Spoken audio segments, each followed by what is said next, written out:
go ahead and let Larry and him come up. I'm gonna go ahead and call Larry up as soon as he sits down.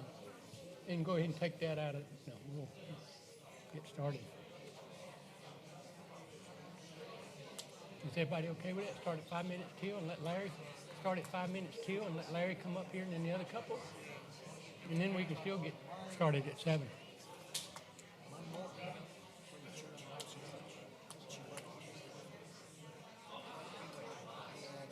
Okay. Is everything ready?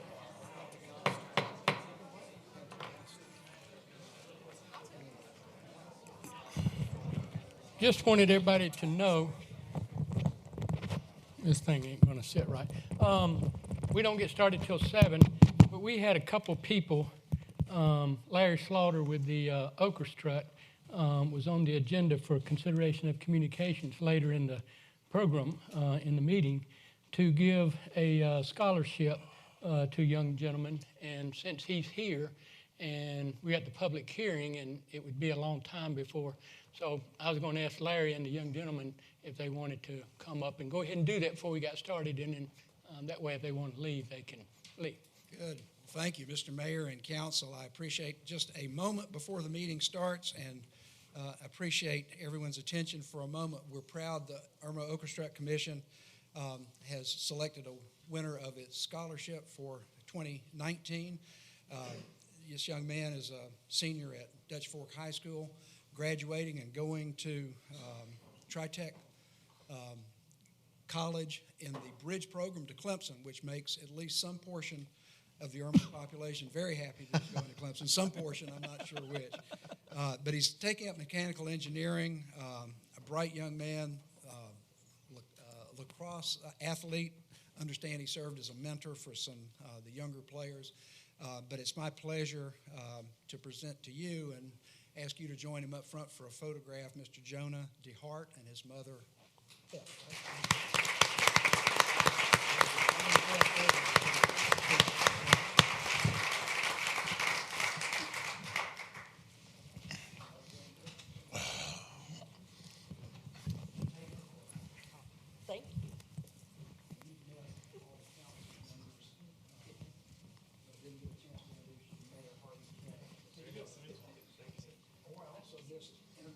Councilman Barry Walker. Hey, man. Congratulations. Thank you so much. There you go. But very good. But I'll present that on the check has already gone to Mark. There you go. It's because we're so little. Uh-oh. It's going to make him look at my eyes. Where's the Irmo News? They don't have a cameraman here? Yeah, it's terrible. I got to put my glasses on so I can see which one says camera. There it is.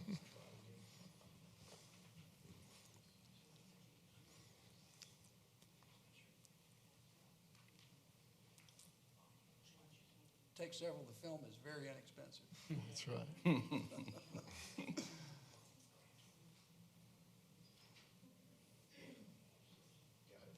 Got it. Congratulations.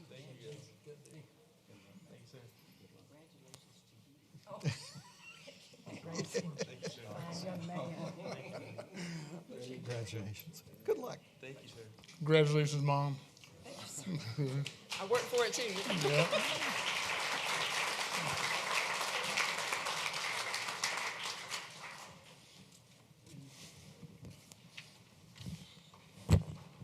Also, one other individual, or two other individuals, Adrian Bird and Mary Kennerly, who are with the Irmo International Festival.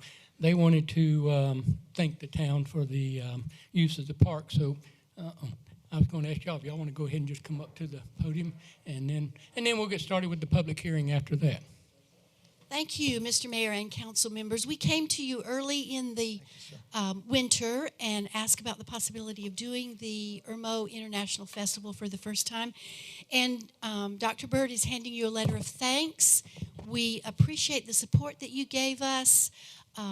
your council members and who attended that day, and also Bob Brown and Whit Klein did a great job of helping us. We just wanted to say that.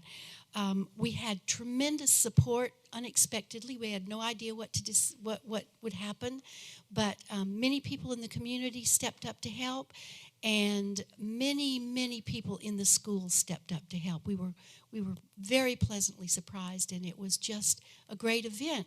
Hundreds of people came. We had wonderful international food. We had great entertainment.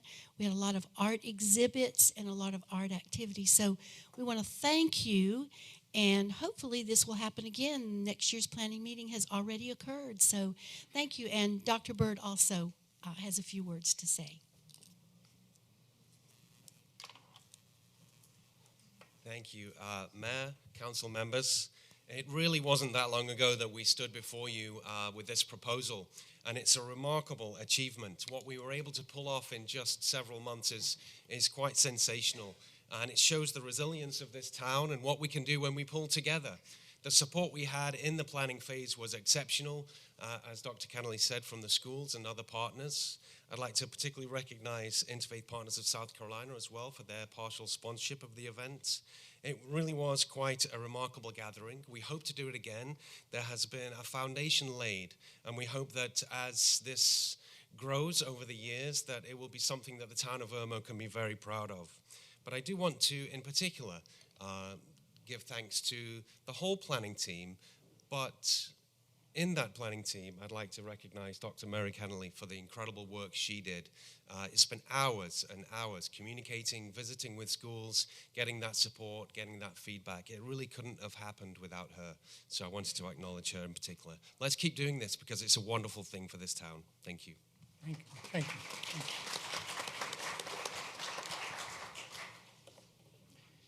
you. And, I got the list here. We will call actually we got two public hearings. One is on our budget, and one is on the apartments and the density change. If no one objects, I'll go ahead and do that one on the budget first. We probably won't have too much comments on that, but we'll go ahead and open the public hearing. And if anyone wants to, Just a minute, Mayor, could we limit this comments on this public hearing to 3 minutes a person? well, technically yay and technically nay. I think if council wants to, there is no guidelines on. I know, but I'm saying for this, we've been through several meetings already, and I'd like to try to get through this list within an hour, if we can limit to 3 minutes. Well, there's 19 on the public hearing.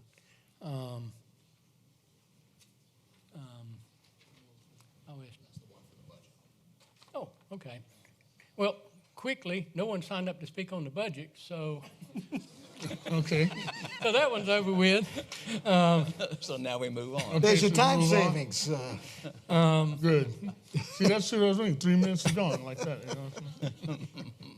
Let me just ask Eric real quick. Do you see a problem with that? I'm sorry. As far as, and let me just say this for everybody. Under our public presentation by citizens, we allow residents to go first. We allow business owners to go next. We allow property owners to go next, and then anyone else as long as no one objects. And it says 10 minutes. Under our public hearing, there is no guidelines whatsoever. Anybody can speak forever long. So it's really not a 10-minute, it's forever. Can we as a council say we're going to limit to 3 and be okay with that? I think if it's part of the administration of your meeting, so if you're doing it you administer the meeting as the head of as the mayor, you administer your own meeting, so in the interest of having the meeting finished before Tomorrow. Right. Okay. 3? I would say 3 minutes is enough to get the point across. Did you bring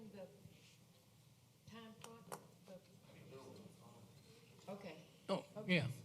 I got a no one down in here, but I don't know what it does. And again, this is not to stifle anybody's comments. It's just that we have a large number of people that want to talk and give us their feedback. And I'm pretty much eager to hear everybody. I just think 3 minutes is enough to get your point across. If I may, we did not do this in the first two meetings. And we have as many people then as we have now. We did not limit it. And believe me, I believe I probably get up earlier than everybody else here. You don't get up earlier than me. I don't know. Up at 4 o'clock in the morning. He does too. I'm moving into my car at 4 o'clock in the morning. Yeah, I get to work for 5 o'clock. Yeah. On the other side. So, but I believe if people have things to say, they should be allowed to say it. That's my opinion. So you want to vote on it, or you want to make a motion, or we all agree or not?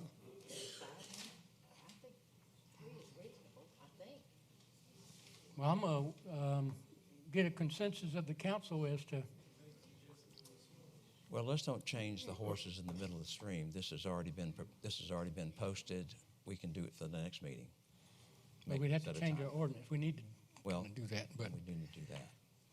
well, what I'll do right now is just ask everyone to keep it as short as possible, 3 minutes, maybe 5. Is that good? Okay. And the first person is Larry Haltwanger.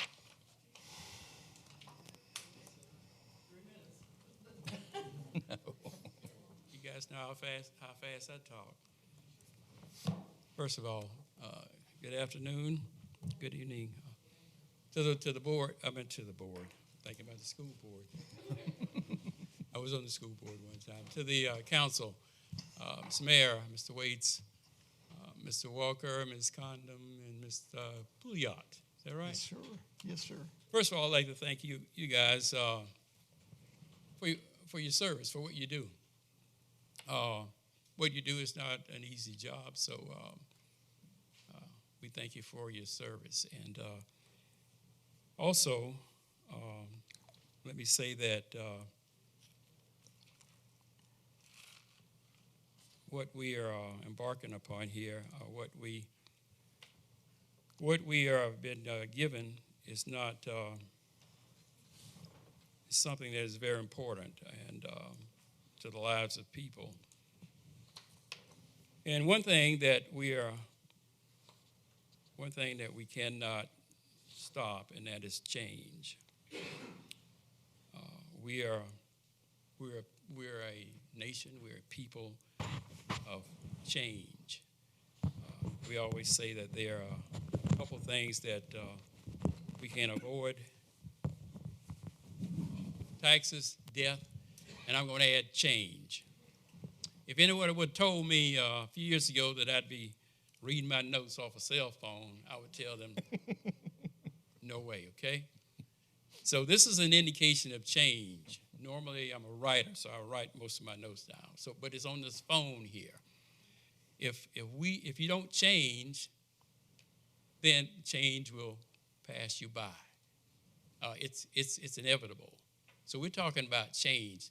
I've been in Irmo most of my life, and I've seen Irmo from when it was nothing, a few houses here and there. There's 1 or 2 houses on Columbiana Drive years ago, probably before most of you moved here. So I'm what you consider an ancient Hermes. And but I've seen it change. And then we live in a world where you have to adapt. You have to, you can't have your thoughts and minds focus on this is my way or the highway. I read an article recently about housing. And very quickly, use about 3 more minutes and I'm going to be done.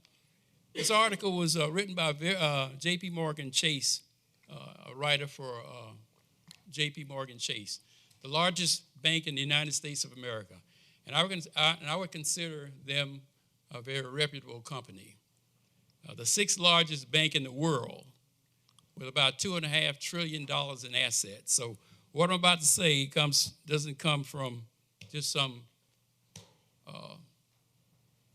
company that nobody knows. The article states that we are in a 50-year affordable housing crisis. The dream of most people of owning a home has become significantly difficult. Today, in the 50 largest metro areas, only 37 affordable homes are available for every 100 renters. 37 homes for every 100 renters. So do the math, okay? So Irmo, this town here that we all love and adore, is not unique to the problem. This is a national problem. With homelessness increasing and the rent prices soaring, we face a shortage, J.P. Morgan Chase says, of 7 million affordable homes in the United States.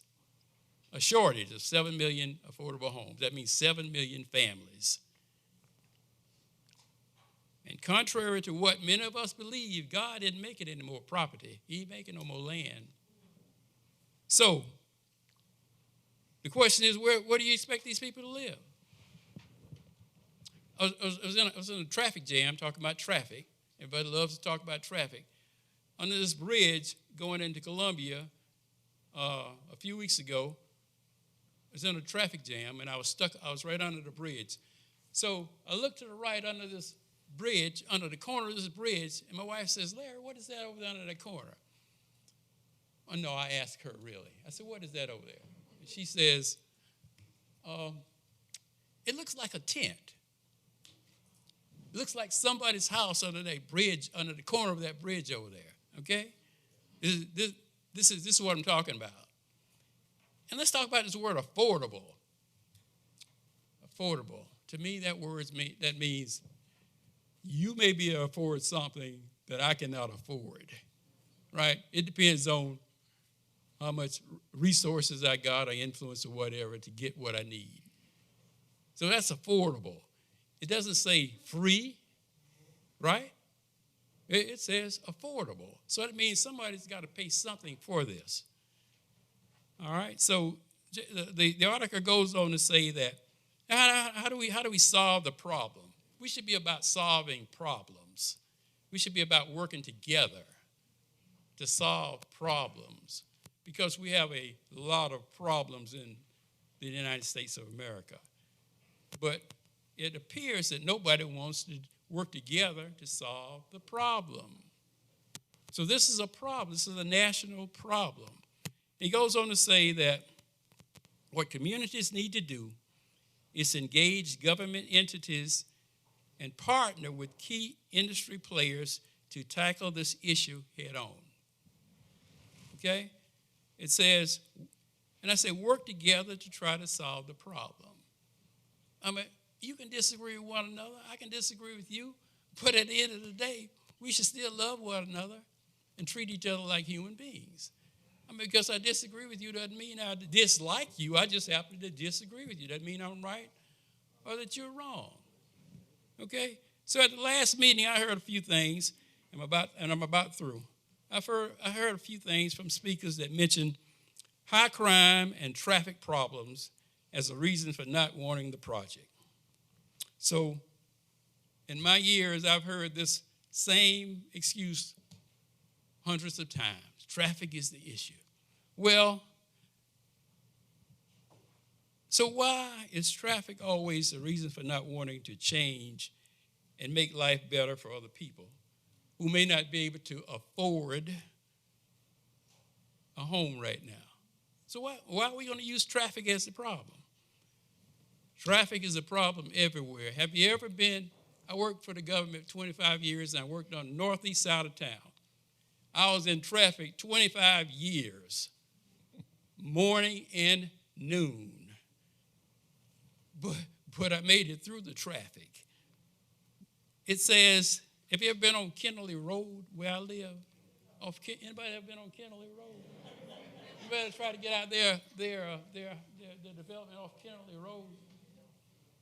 That's a traffic problem. So don't give us this traffic problem issue. They say there's about 225 million licensed drivers in America. How many people in America? About 300 and something. So 225 million of them are licensed. So there's going to be traffic problems. Where do you expect them to go? I mean, all of a sudden their cars are going to catch wings and fly over the traffic. So so I suggest, this is what I do. When I get in a traffic jam, you know what I do? I just chill out, I relax, I put on some good music, and I enjoy the ride. If I sit there for an hour, I sit there for an hour. I just sit there. So find something to do when you're in the traffic jam. Okay? Now, this thing about crime. Someone asked a question at the last meeting about the crime rate in the apartment complex in Irmo I believe it was off Irmo Drive. If I'm mistaken, Chief, yeah, okay. Because I remember you saying that the crime rate at that complex, I believe it's Irmo Village, is like 0%. Is that what you said? It's really low. Really low. All right, that's good enough. So, and he said most of the crime in Irmo is in single-family dwellings. Is that right? The majority of them, okay. So my memory wasn't too bad. So the idea that people that live in apartments are criminals is the most ridiculous thing I've ever heard. Let me tell you about criminals. Criminals come in all shapes, sizes, gender, races, national origin. Criminals wear Armani suits, Hickey Freeman, Hugo Boss, Ralph Lauren suits. They also wear black and, excuse me, pastors, black robes. They also wear white robes. Or they wear just some jeans, T-shirts, faded jeans, the raggedy jeans that cost a lot of money that when we were growing up, we would put patches over the knees. So they come in all different types of people. So it's sad when we stereotype people based on how they look. We categorize, we put them in classes based on a lot of perception. So, and I'm not a lawyer, so if anybody here is an attorney, tell me if I'm wrong about this, and I'll be done for real. Okay? So, the council, if the council votes to change the zoning ordinance with no legitimate reason to do so, I believe you're setting yourself up for a potential budget draining lawsuit by the developer and by the Department of Justice.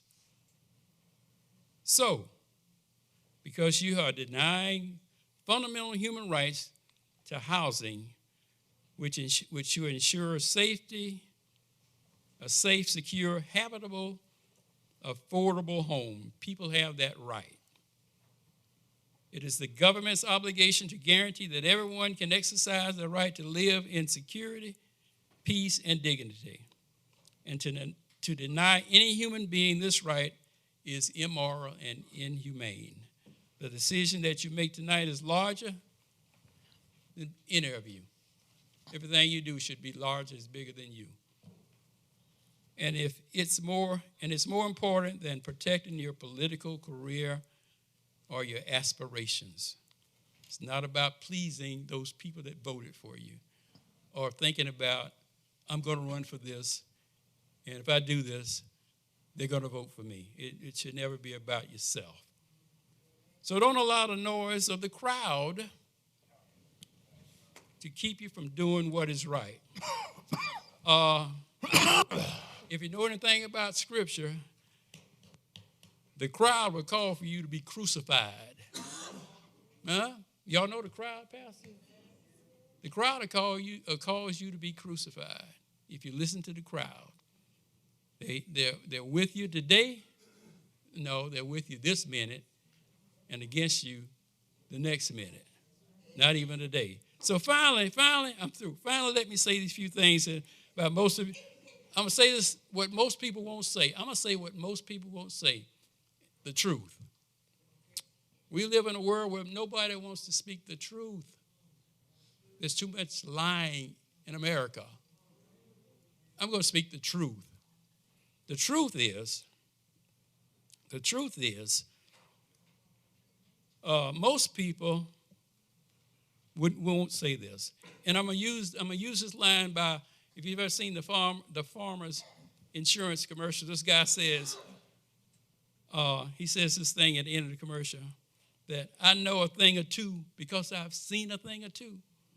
I know a thing or two because I've been around a little while. So this is Larry Hawthorne speaking. Nobody else may not agree, but it really doesn't matter.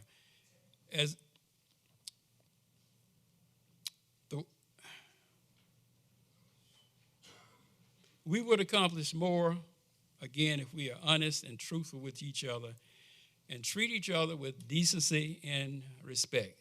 So here it is. Here's my take. The resistance to building affordable housing, not only here in Irmo, but all across the country, is really not about traffic, it's not about crime, it's not about property depreciation, it's really not about any of that. You know what it's about? I'm glad you asked. It is about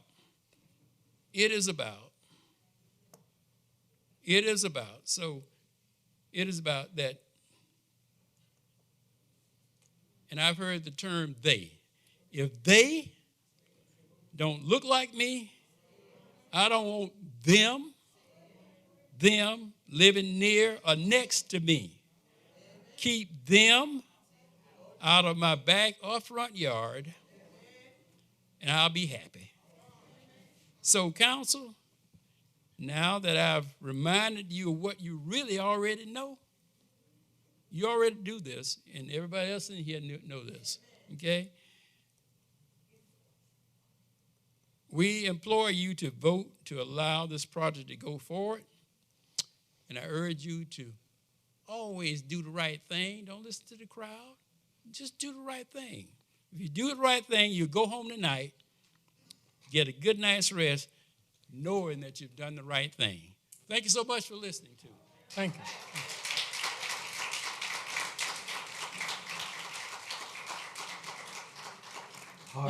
Hardy, point of order to keep them in order. Yeah, and let me just remind everyone, we're going to keep the clapping and the booing and the whatever we might call it. If you're for somebody, against somebody, or whatever you might call it, we got to keep that in line. We've I think it was the second meeting or third meeting, I can't remember which one, but we had a conversation about people not clapping, booing, and hollering after someone spoke, because it does cost longer. And anyway, so we're going to say no to that. Next person is Paula Daniels. Say no to clapping. Yeah, and that, just so we can get through this a little bit quicker. Oh. Hey, y'all. I'm Paula Daniels. I live at 125 Hamilton Park Drive. I'm Irmese. Most of what I do takes place in Irmo. I honestly don't care how Columbia and Ballantyne and all that do things. I only care about Irmo. I have a real problem with the housing that's coming in, and it's not because it's going to be filled with people that don't look like me, because I don't know, but both sides of this gallery don't look like me. So I'd like to tell you the reasons I don't want it to come here. Am I like that? Oh, gosh. Oh, that's kind of scary. Okay. let's see, recap, against the housing thing coming through, but not for the reasons that most people seem to be. I'm against it for 3 reasons. First and foremost, and the one that scrapes me raw every time I think about it, is that these children that come and live there are going to be bussed out of this area to go to school. They're not going to be going to the schools that other children in the area go to. That's what I've heard here, and I've heard it elsewhere, and it's so wrong. It's so cruel. Parents can understand. Maybe the schools are too crowded, and they can understand, okay, we're going to go to a school that can teach the kids, but kids don't understand. They just know they're not welcome. So that's the number one thing. The number 2 thing, which is much smaller, is that our entire infrastructure is just bad. Our sewer, our water, everything is just bad. Our roads are bad. Everything is bad. We don't have a plan to make it even decent. So we need to kind of tap the brakes, take care of all this stuff, get a plan in place at least, if nothing else. Now, my third reason is it's got a little something to do with this new ordinance of yours, where you talk about taking the density down lower with 7, I believe it is, per acre. It's worded in what seems like a straightforward way, but it's worded in such a way that if I go and buy 10 acres, I can go ahead and on one of those acres put 70 units, just vertical them, just 70 units. And then I can chop that acre out later and sell all the rest to someone else. You can buy 9 acres and, it just keeps going. It just keeps going. I think we need a maximum per acre. And I think if you buy 10 acres, that means on each and every one of those acres, you can have 7 units. That doesn't mean you get to have 70 units on 1 acre. I mean, that's just kind of, well, duh. But I do think that Irmo is the greatest place to live. I live here on purpose. I enjoy this place. When I did not live here in Irmo and lived over in Lexington County in a place that doesn't even have a name other than Lexington County, all I wanted was to be here. And I'm so glad I live here, and I think we can make this so much better just by protecting what we have and making things better so that in the future we can bring more people in and they can have as good of an experience, if not better. And I just welcome Irmo's growth, but I think right now we got to take care of the ugly, dirty underside of Irmo and take care of all of the sewage problems and stuff like that and the road problems and the school problems and et cetera, so that we can just make a better place for Irmo to be, to raise children, than when you're empty nesters to grow old and, have a nice ambulance service to take you out of the house when you die. But I think we are a birth to death little town, and we are a wonderful place, and we just need to get our infrastructure fixed so that can continue for the next 100 years. Thank you. Thank you. And next is Cornelia Rudisell, if I'm pronouncing that correct.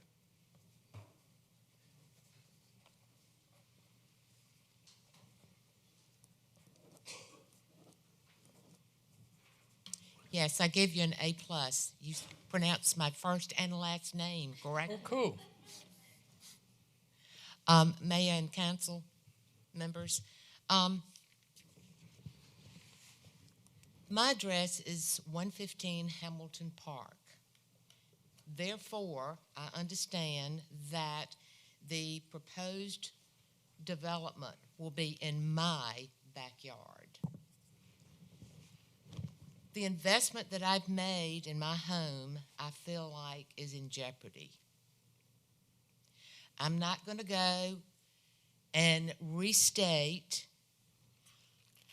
the opinions that I have heard earlier because I agree with all of them. I don't want to look out my back windows at an apartment complex, whether it is affordable, high income, it doesn't matter. Because of my investment, I understand that this project will be 20 feet off the back of my property. I came to Irmo 4 years ago for personal reasons. I lived in North Carolina for many, many years. I immediately fell in love with my home. Immediately. The area. And so, again, I feel like that it is all in jeopardy. Please, I beg of you, please take this into consideration. Not only for me, but for everyone. Thank you. Thank you. And Brenda Geiger. Oh. And Edith Brennan. Patricia Bale. You said she declined?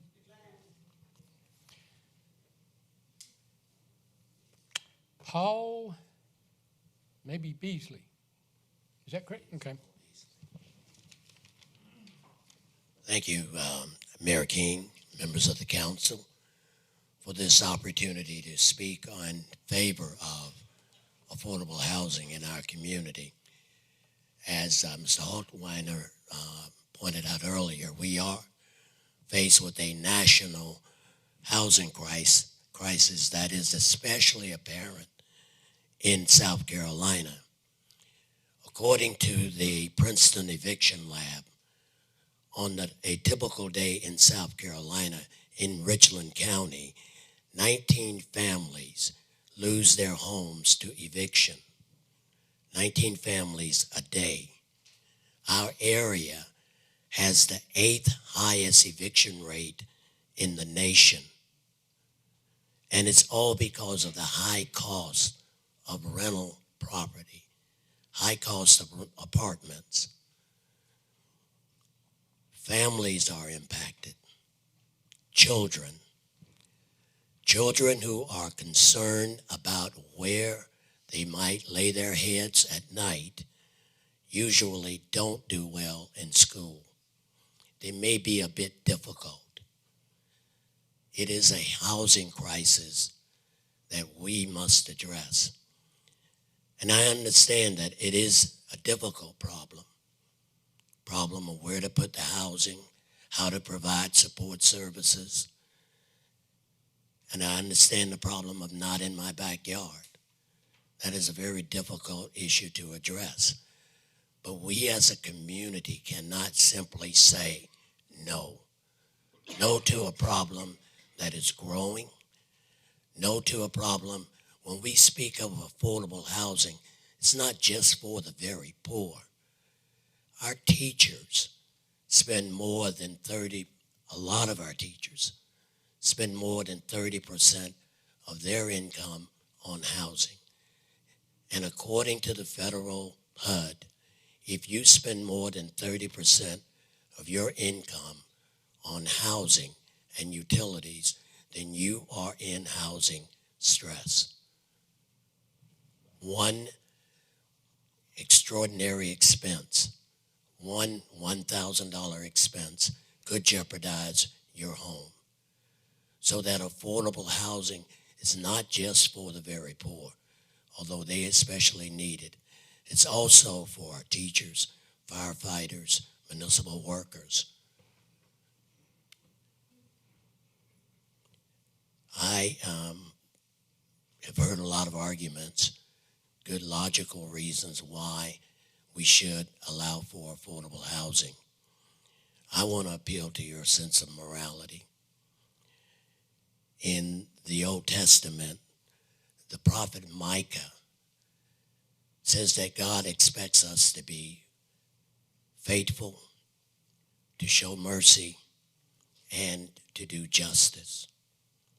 Justice requires that we be a more welcoming community to those who are in housing stress and in need of affordable housing. Thank you. Thank you. And Next is Greta Gerald.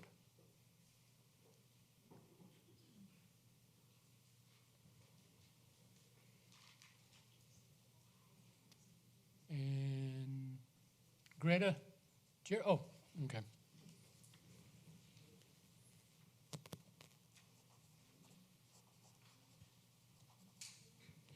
Good afternoon. My name is Greta Gerald, and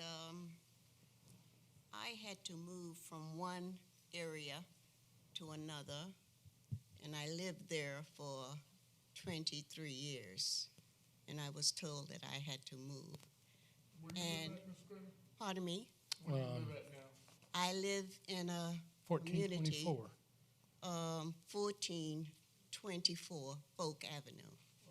Is a home for senior citizens. I love my home, and I hope that I'll be able to stay there. Cedarberry property. Pardon me? Cedarberry Place family? The Cedarberry complex? Yes, Okay, thank you. yes. And I heard a lot here this evening, and it's very confusing. I'm a senior citizen. I will be 83 years old tomorrow, and I love where I live, and I love the community and the people that live there. So I don't understand why it's such a difference between people that is unfortunate than others. We all want to live a decent life, and I think I am living it, and I am blessed. Thank you.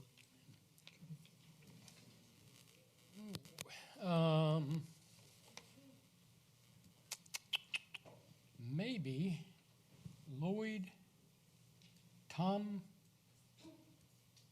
something, 1424 Fork Avenue? Lloyd Kimbrough? Yeah, okay. And how you say that again? Kimbrough. Kimbrough, okay.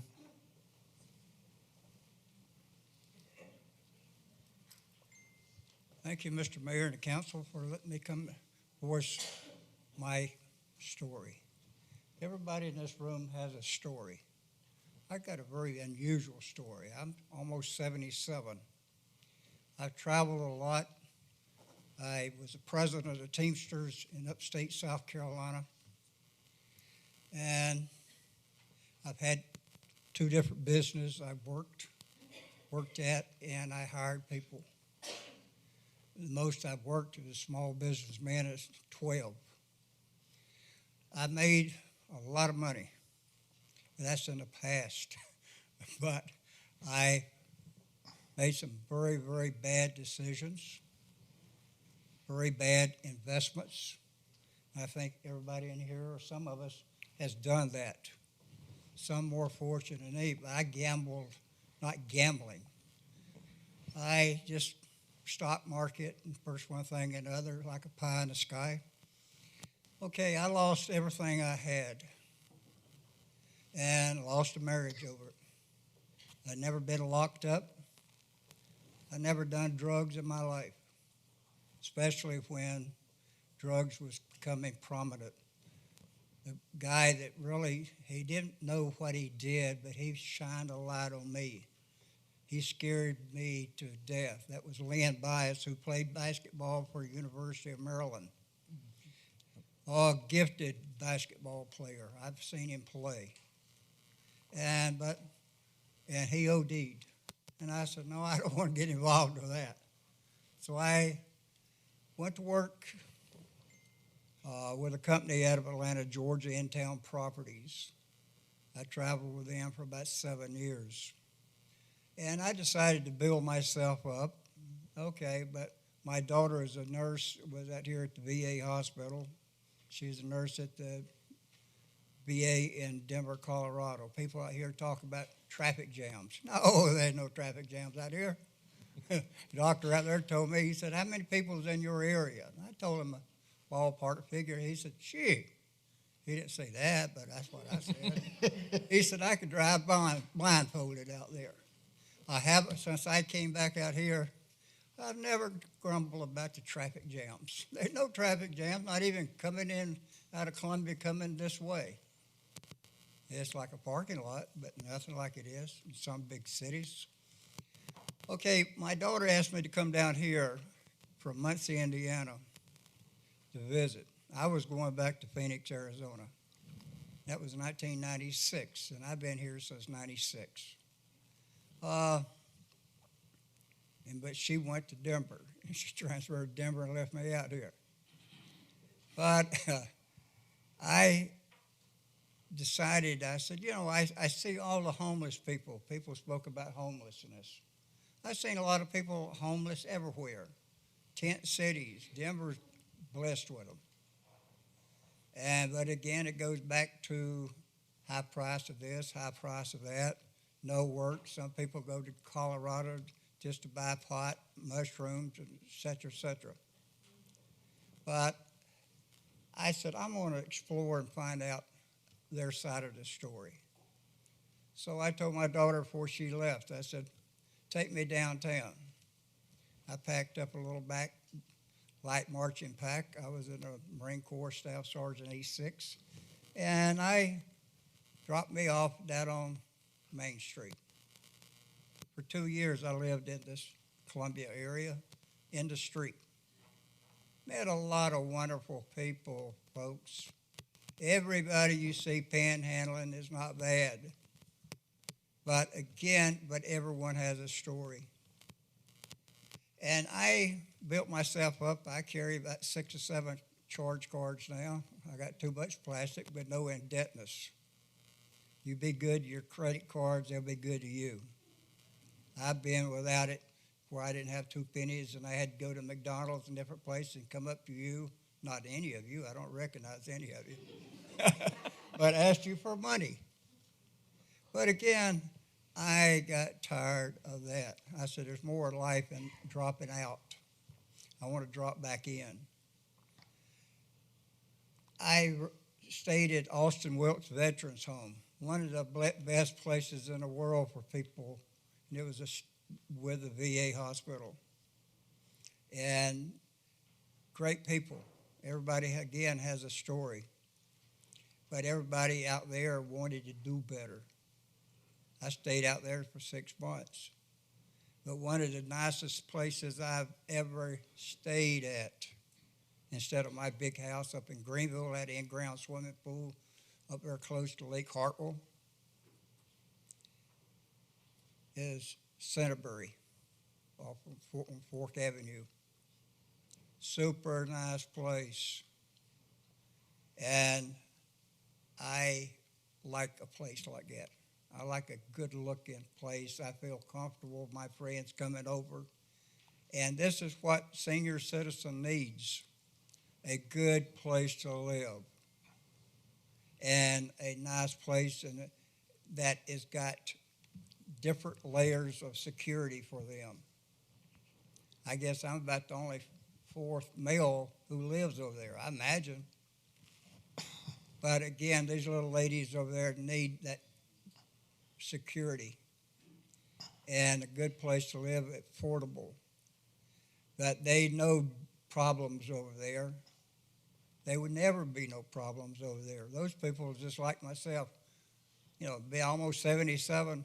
I got a lot of medical problems, from AFib to you name it, high blood pressure, blah, blah, blah.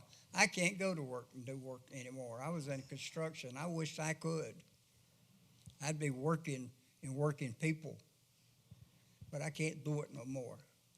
But I'm thankful for the opportunity they gave me to, and they would give the same identical thing if they built more affordable homes like Centerbury, Westcott, and that's a nice place too.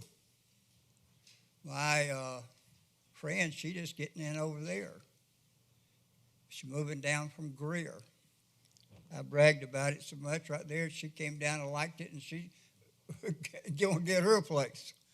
But again, that's what the opportunity is. Everybody can't afford $1,200, $1,400 a month.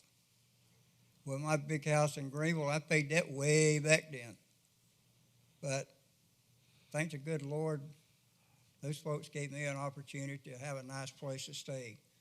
And I'm not going to leave Centerbury until they put a tag on my big toe and haul me out the door. And that is fact. Thank you. Thank you. Thank you. And Joanne Cheney.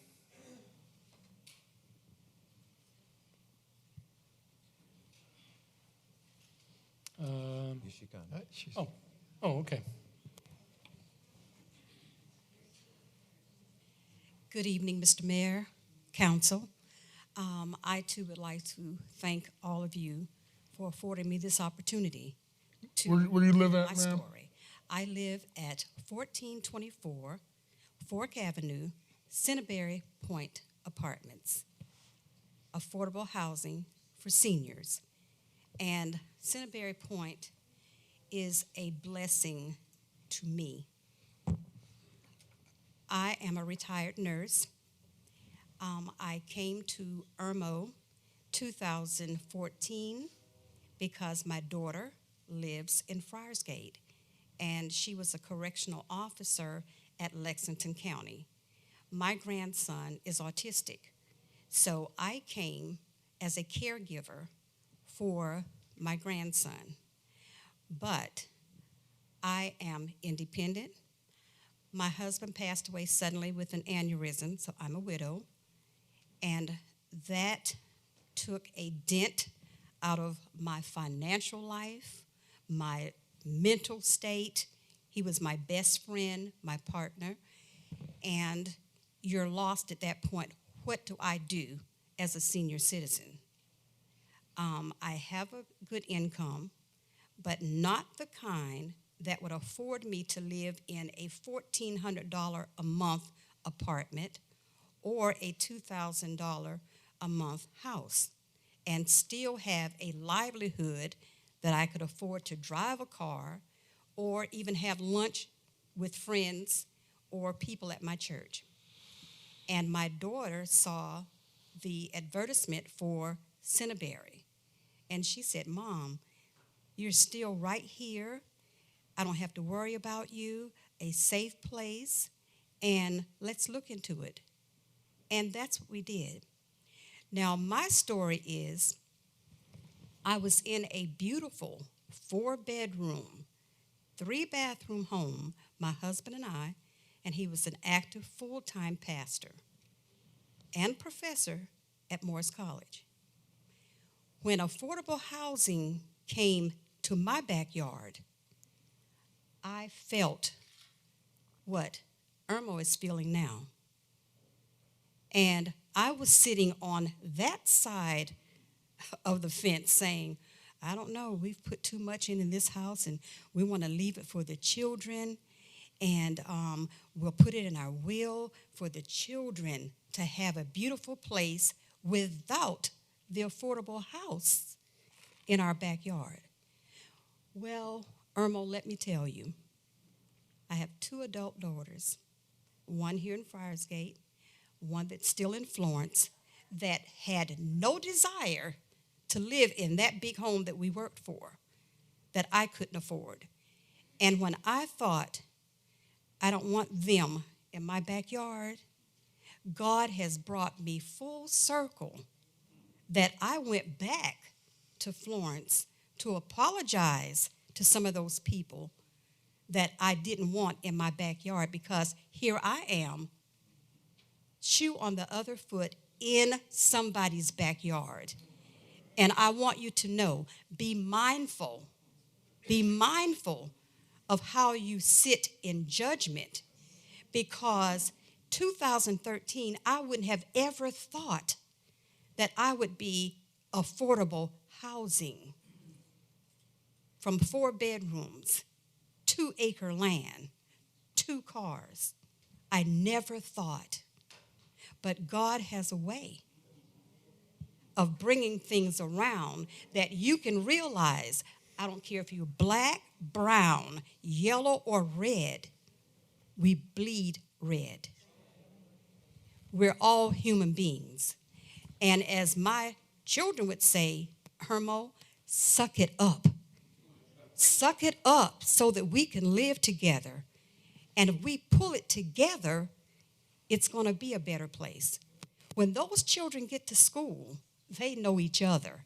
They love each other. They don't care whether they're in a project, an apartment, affordable housing. They only know their little classmate that they play with at school. And can I bring Johnny home? Can I bring Mindy home with me? That's all they care about.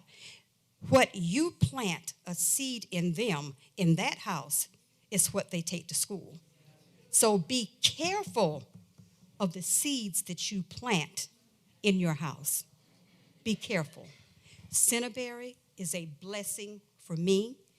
I have good neighbors. I love it there. And every once in a while, when I ride back to Florence and I look at affordable housing, God forgive me, because I felt what you're feeling now. Don't let that, you can't take that house with you. My husband is resting over in glory. He didn't take that house with him. He didn't take those cars with him. In fact, I sold the big car when he passed on. I only need one thing to get me back and forth. Be careful and be mindful what you say and what you do, because some of those things you can't take back. But I would never, ever, since God gave me another chance, I would never stand in the way of anybody with a decent roof over their head. Thank you so much for this opportunity, and God bless all of you. Thank you. Thank you. And Jan Kessler.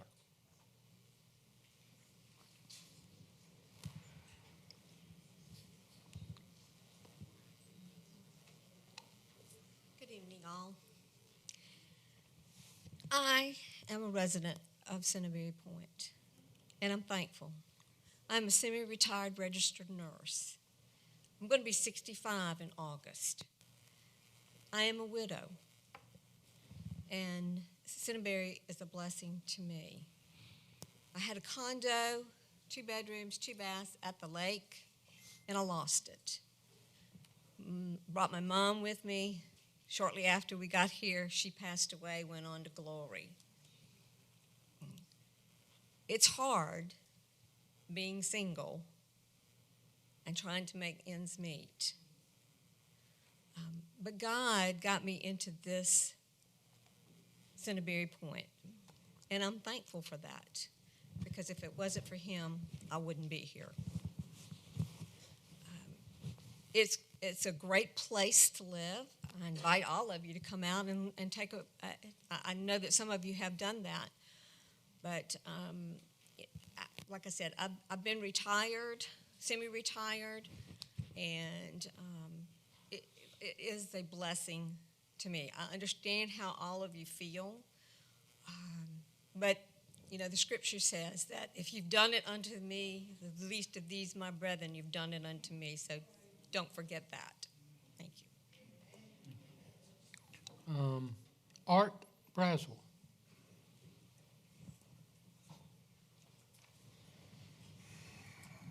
Good evening, Mayor King and members of the council. My name is Art Braswell, and I live at 1105 Woodtree Court. And I'm here to speak in favor of the proposed ordinance 19-05 that would reduce the number of units per acre from 16 to 7. The Irmo area already has a number of large apartment complexes between Broad River Road and the intersection of Highway 6 and 60. Irmo has always been a quiet bedroom community next to its larger neighbor, Columbia. With each new large apartment complex, the town is changing from a quiet bedroom community to a more transient town. Excuse me. I believe that Irmo should slow down development of any new apartment complexes and take a look at its comprehensive plan in the town's future direction. In the meantime, the town should reduce the number of units per acre at planned apartment complexes so that the town isn't overrun with more large complexes and the town can retain its small town character. I understand that Parkside's made a contingency offer on 8.74 acres located on the 7,000 block of College Street. I believe that the attorney for the property owner and the developer actually made cases for why this property excuse me, isn't suitable for multifamily housing in her May 6th letter to Irmo town officials. In the letter, she states that the property has numerous development challenges, including serious topography issues. The property has a steep grade that does not lend itself to being filled, a sewer easement crossing the site, and a storm drainage and blanket runoff easement that must be worked around as well. She goes on to state that given these challenges, the property is not attractive for any other commercial use, such as offices or strip mall. My question is, if the property isn't suitable for commercial development, why is it suitable for multifamily housing? The same issues with the property remain. The attorney goes on to threaten litigation if the council passes the proposed ordinance to eliminate multifamily housing as a permitted use within the CG classification. The proposed ordinance, in fact, does not eliminate multifamily housing. It only restricts the size of the development. Her clients have applied to receive a low-income housing tax credit funding, but no decision has been made yet by the South Carolina Housing Authority. And their application has not been approved, so at this time there is no taking issue. The developer at Parkside in Columbiana was aware when he applied that there was no guarantee that this project would be approved. You can't take something from someone that they've never had in the first place. However, if the project is approved, the town should do the following: negotiate with the developer to increase the buffer to the requirements for a type B buffer, therefore increasing the number of trees in the buffer. There are also extensive flood control measures in Section 14 of the Irmo Town Ordinance. The town should conduct a careful review of the design plans for the proposed development. As stated in the letter from the attorney for the developer, there's a steep grade on the property that does not lend itself to being filled. In fact, the property drops from over 40 feet from its highest elevation of approximately 326 feet to its lowest point of 208 feet across from Cellars Way. Placing apartments and paving an extensive parking lot will exacerbate runoff into the stream at the base of the property and could lead to flooding of Rapids Ford Court and Old Stream Court without adequate controls in place. Irmo's Article 4 of the zoning ordinance places a lot of value on open spaces such as landscaping, greenery, and natural areas. The ordinance requires at least 20% of the lot be open for common open spaces. At a minimum, Irmo should hold the developer to that standard. The ordinance also places a great deal of value in trees. The ordinance states that the developer should minimize the need to fell significant trees. Not only do trees provide natural buffer around the property, they also help control stormwater runoff. A tree study should be conducted to determine the number of significant trees on the property. And finally, in reviewing the Irmo zoning ordinance, it appears that multifamily developments should be designated as residential general, RG. The ordinance states with this designation includes high-density housing and a variety of housing. CG or commercial general is better suited for businesses and other commercial uses. Even though these are apartments, they are still residences, not hotels or motels. The maximum density allowed in RG is 10 units per acre. Should the motion to amend Ordinance 19-5 fail, then the town should consider placing multifamily developments under the RG classification. I'd like to thank the council for the opportunity to express my views on this important matter and hope you'll support Ordinance 19-05 and even considering that it reduced the number back to the original 4 units per acre. Thank you. Thank you, sir. Thank you. And Kevin Conley.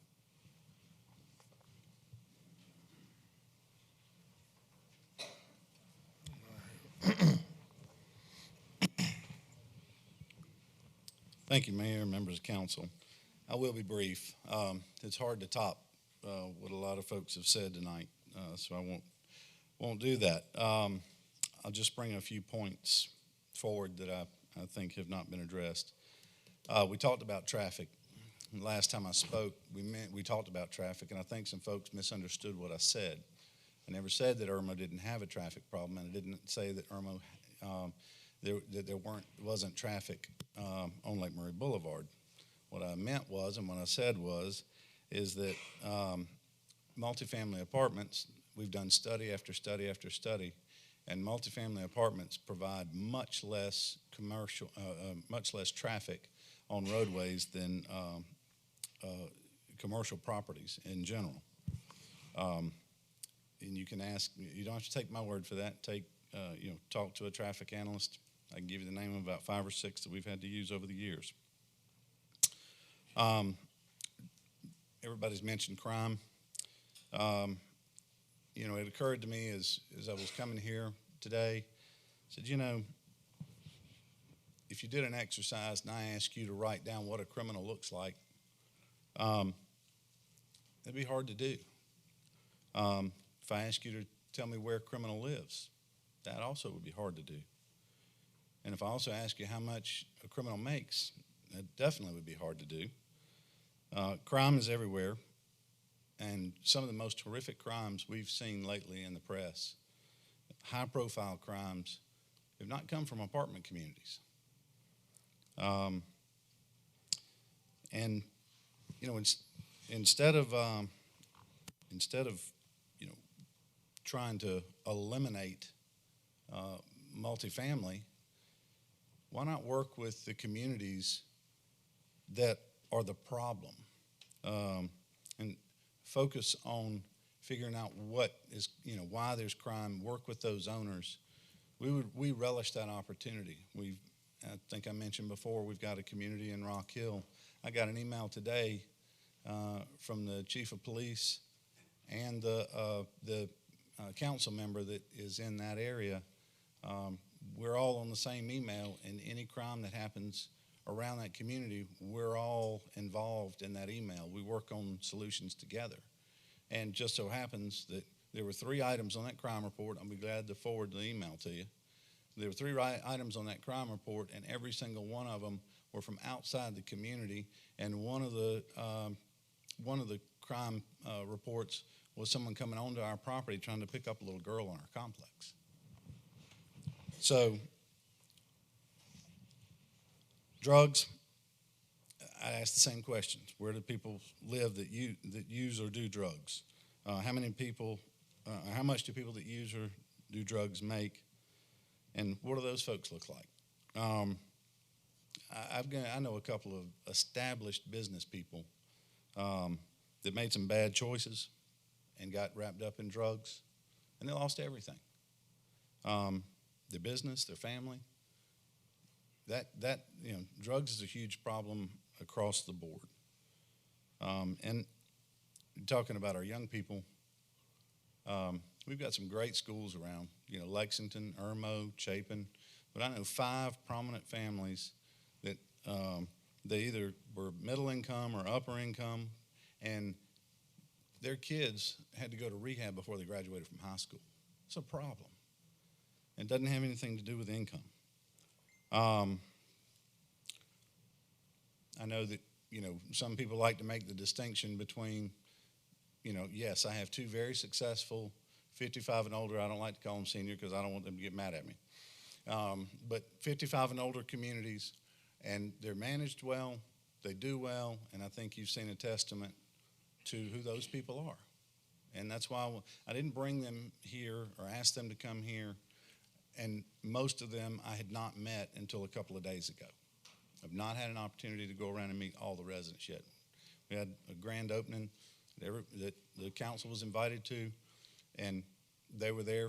I'm sad some of you couldn't make it, but these properties, yes, 55 and older, sure, they're at a different stage in life, but these properties are managed the same. We use the same management company. We have the same rules.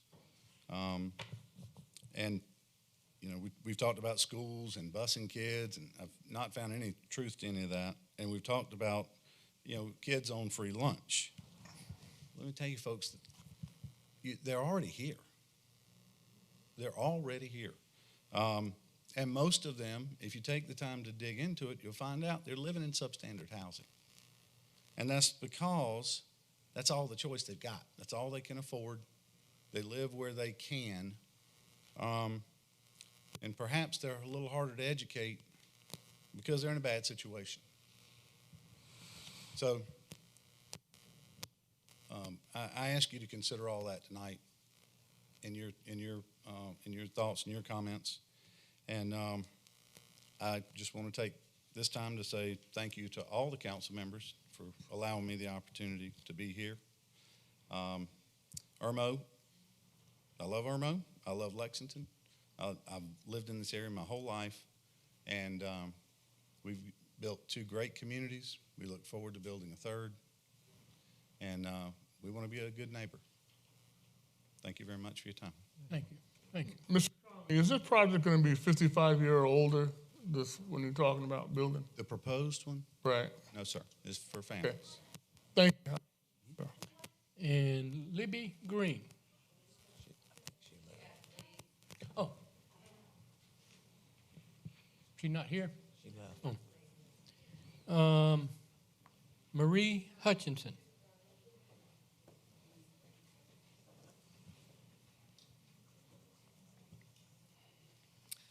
Good evening. My name is Marie Hutchison. I live at 109 Hamilton Park Drive. I have spoken to you before. The first thing I would like to say is everybody's saying their truth, no matter what others think.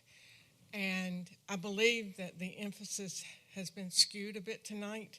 Maybe in the beginning, people were more concerned about the low-income housing coming behind us or in the neighborhood.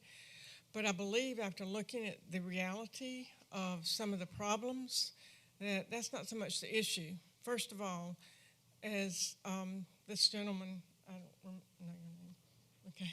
Anyway, he said that it doesn't matter what kind of housing is going there. It's going to be smack dab in somebody's backyard. And with apartments, you have all of the lighting that you have at night for security, which is a good thing, except when it's shining in your house all night long. Okay, also a few things that have been mentioned that need to be re-emphasized as far as this goes. I mean, we're not deciding whether this housing development will be built or not. We're deciding whether it would be allowed to, I don't know, let me get to that in a minute. But anyway, the foundations of the houses that it's backing up to, I don't know if the developer, well, that developer for Parkside is not here, right? Correct. Okay. The Parkside houses, when they were built, they were filled in to put the houses on. And they've been, I don't know, I know two since I've lived there who've had to have the foundations reinforced. They were reinforced when they were built, and then they've had to reinforce them again. So you come in and you start plowing through that dirt behind them. I mean, you know, some people are scared of lawsuits. Well, that could very well bring on a lawsuit. You've just damaged my property and caused it to crash, and I have nobody to help it. All right, so there's a big possibility of that happening for the people who will be living right there at Parkside. The storm water runoff, as has been mentioned before, there is a creek down there. There is water running down there. There is marsh down there. There is breeding ground for mosquitoes, obviously. And I think that Cellars Station will be impacted by this worse than we would. When you bring this in, we do want to preserve the trees, as the gentleman said, that it seems to be something that we should do. I don't believe that these builders are concerned about how many old trees are left. They'll say, oh, we'll put more trees in. Great. It's going to take how many years for those trees to grow to be of any substance in the community or for use for the people, for shade, for comfort or anything. The environmental impact study, I do not think there has been one made. I believe it should be, and I believe by law it has to be. I hope that's true. The traffic impact study, I know everybody's laughing and saying, oh, you don't have traffic. I've been to Atlanta. I've driven in New York. There are a lot of places I've been to and driven that, yeah, it's worse. That's what we don't want. That's why we live here. Don't tell me that I should accept all of this traffic. It's going to get worse. It's going to get worse. And we can put more apartments here that are going to be less impact than businesses. You know, that doesn't make sense. Impact on the school population, again, I don't know if they're going to bus anybody out or in or whatever. But the schools in this district are crowded.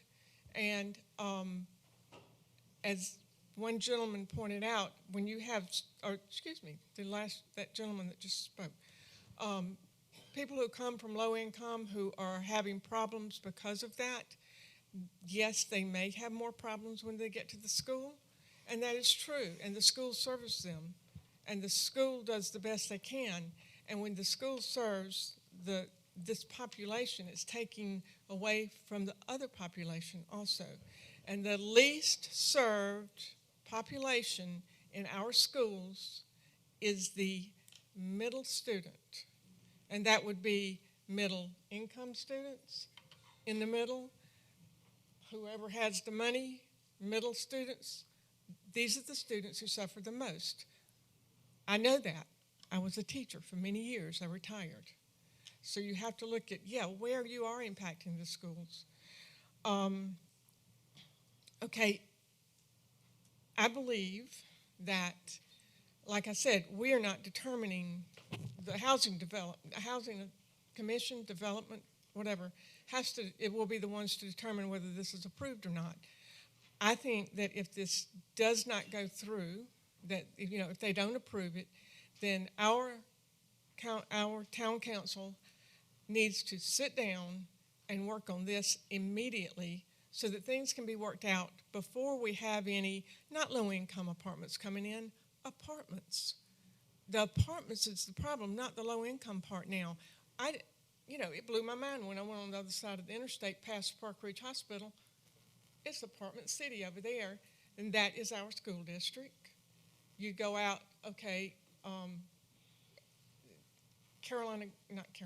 Harvesting Gardens, that's in our school district. It's not in our town, but it's in our school district. And all of this is impacting us. We have more apartments around here than we need. I'm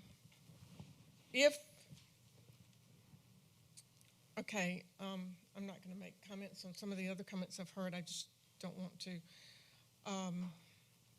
If the change in threatening lawsuits over here, if the change is made that you have proposed, the 7 units per acre, this would allow Parkside to be built. But from my understanding, this builder also plans on other phases of this development. Hopefully it would stop that. Now, I think it also needs to be clear, and Mayor, you brought this up at the last meeting. Our zoning, is that like so many units per acre? Or is that, I have, like someone else said, I have 10 acres and I want to build 54 units. I can put all 54 on 1, 2, 3, 4 acres. And then I have the other 4 left. Now, and that's not clear to us. And I think that needs to clear it up for the developer, nobody else. These things are things that are unanswered for us. We need to know about them. We need to know about these impact studies. The stormwater runoff is very important, especially to the foundations of the houses that are going to be impacted by this. And that has nothing to do with who's moving into the apartment. It has to do with environment, okay? All right, I thank you for listening, and Mr. Haltwanger, I also speak the truth. Thank you. And Kay Brown.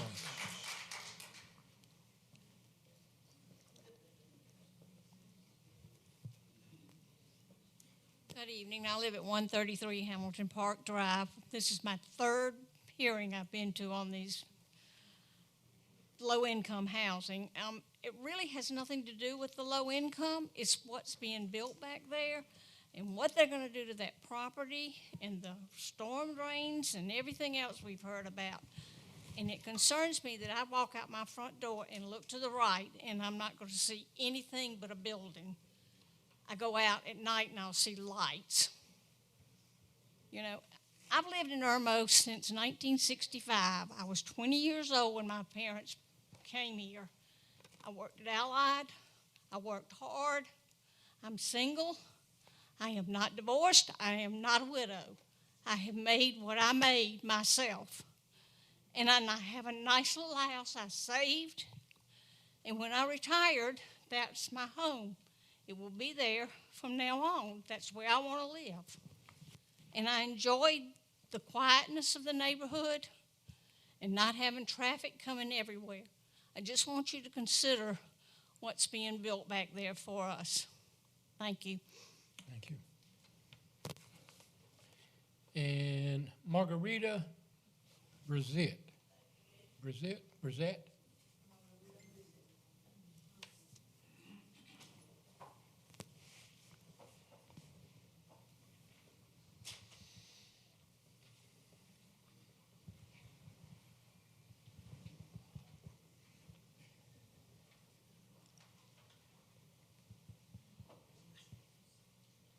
Good evening.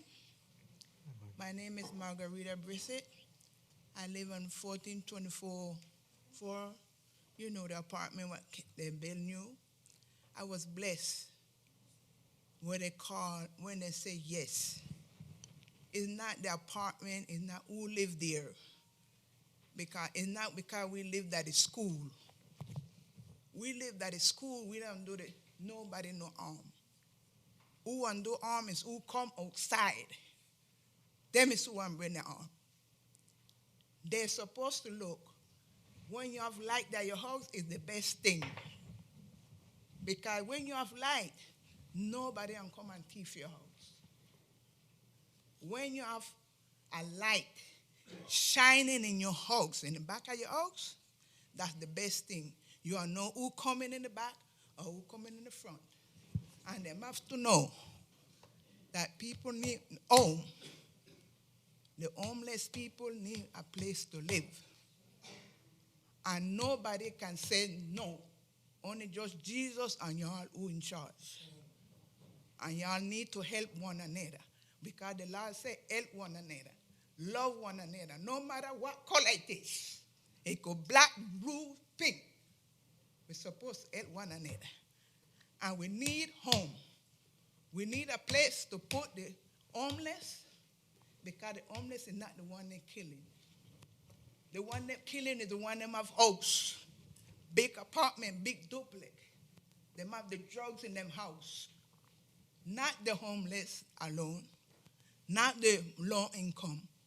Because I live in the low income. I have security.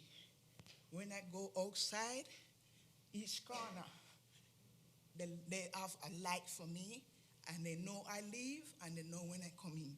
That's what I want. They build a home for the one that need. And God bless y'all, and y'all have a good day.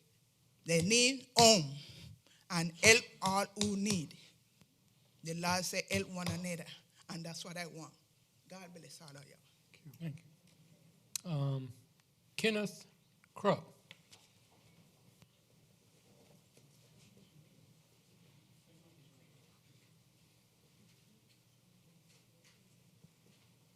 Good evening, Mayor, Council. I'm Ken Krupp. I live at 1109 Woodtree Court. I'll keep this brief because a lot of what I intended to say has already basically been said. But over the years, we have seen a large influx of multi-unit housing up and down Lake Murray Boulevard, also up and down Columbiana Drive. Granted, a lot of this is not in Irmo Town proper, but to say it doesn't impact our infrastructure, I think would be misleading. I think it has a huge impact, honestly.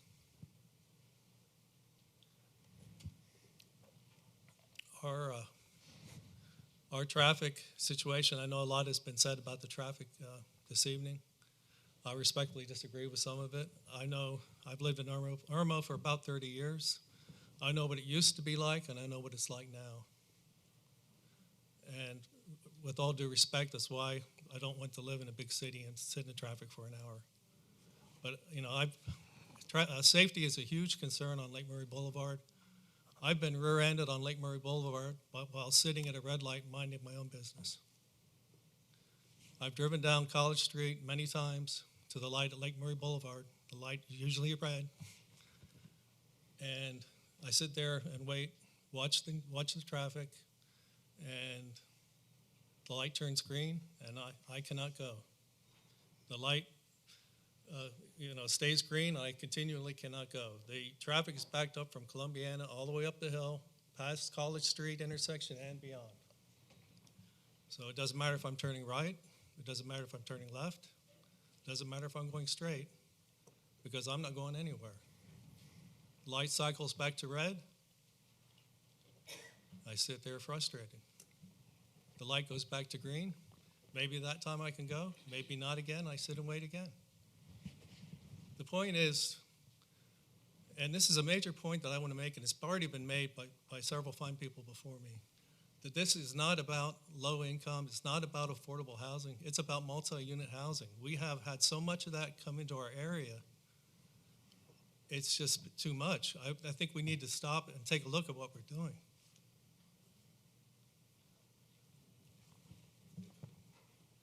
I don't know if this project will be approved or not, but I really think going forward, at council, we need to take a look at what we're doing and you know, try to get to a place where Irmo is, you know, the town that attracted us all to live here in the first place. Thank you very much.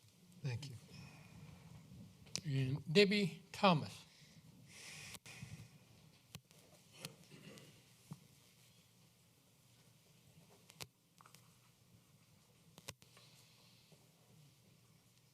Good evening. I'm Debbie Thomas, and I live at 229 Walnut Lane, which is in Hill Creek. I live right across from the property that is due to be developed into something. I really have an objection to the multifamily housing that you wish to put there. I also have an objection to the fact that the same developer already has two developments, I should say, in our area. Is this setting up a monopoly? I don't know. I have a problem with the fact that there is not an infrastructure that will support a multifamily development there. I have a problem with the fact that the traffic is a problem, and one of you all had the nerve to tell me that maybe I would get a stoplight.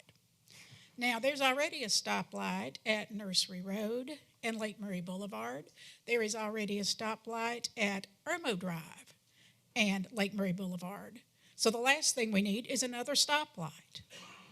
I also have found out in my research that Irmo Elementary, which would be the school that should serve children that would be in the complex that is being considered, Irmo Elementary already has capacity for their students who have school of choice. They are not taking anymore. The school itself is almost full. So I don't know where these students are going to go. Are they going to have to be bused somewhere? I don't know.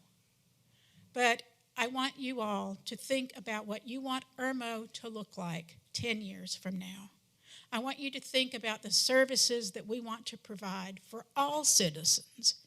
I don't care what color, I don't care what religion, but we have to be prepared as a town and as a community to serve all people. Thank you. Thank you. And that is everyone who has signed up on the sheet. I signed up. I don't know what sheet. I signed up on one out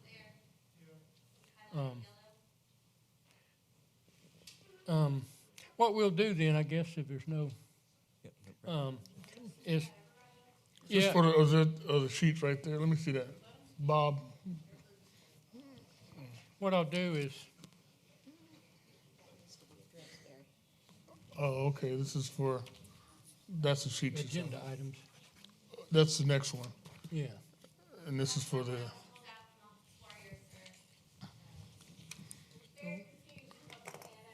Well, there's one for agenda items, there's one for the public hearing, and there's one for the end of the meeting. yeah, so anything. they'll call them up.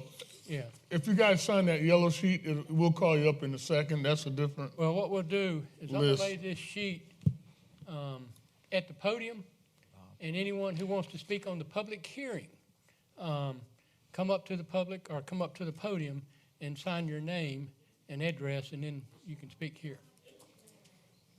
This is a public hearing on the Housing. On the housing, yeah. on the housing. Okay. And go ahead and set these back out in case some people want to sign up on them. Well, no, just put them out there in case they want to sign up for that.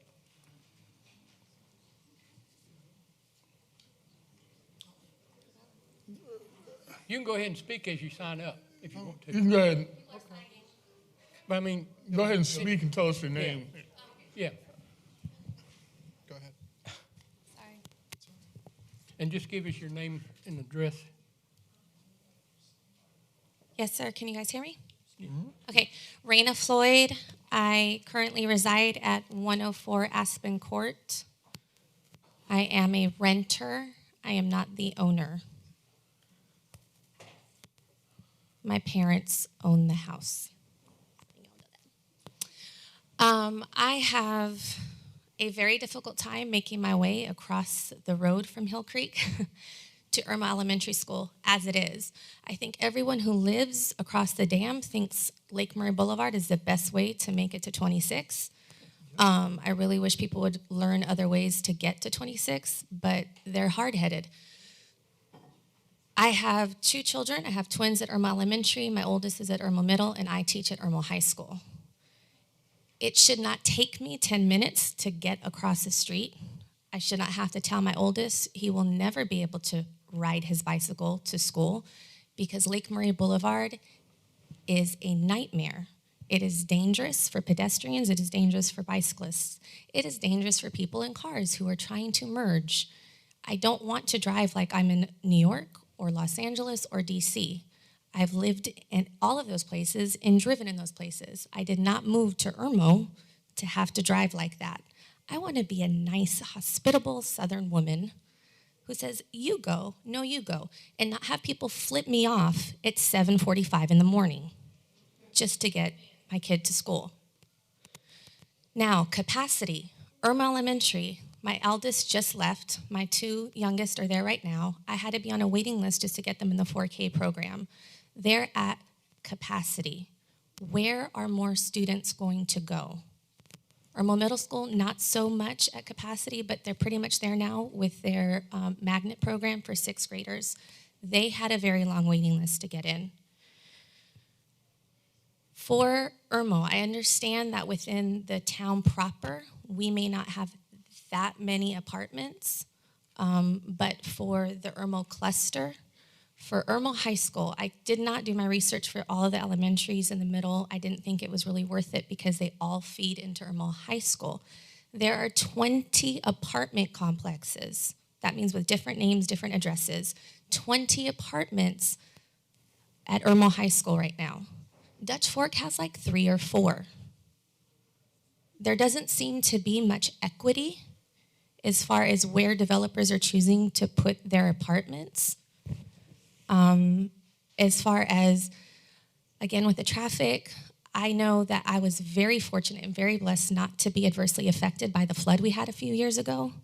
What will these apartments do? I've been hearing not so wonderful things about foundations and sewers and so forth. I don't know what your job is as far as, like, do you get to approve things or it has to go to this other body? Who approves this? The council or another body? Yeah, another body. Another body. So are we invited to those meetings as well to ask about what studies have been done for traffic, for flooding, for any of these things? When and where are those meetings? We don't. We're not the body that makes that decision. South Carolina Housing Authority. So they're going to make the decision. Okay. So what is your role? We're talking about an ordinance to change the density tonight. That's what we're talking about. We're not talking about making a decision to approve anything. So your part right now is deciding how many buildings would be per acre? Correct. Fewer.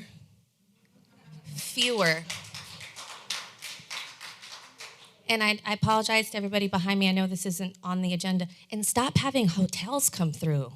Y'all, there's just such an impact. It's not even funny. Like, I want my kid to be able to ride a bike and not worry that he's not going to come home to me because of the traffic and the crazy driving. So, yeah, thank you. Thank you. And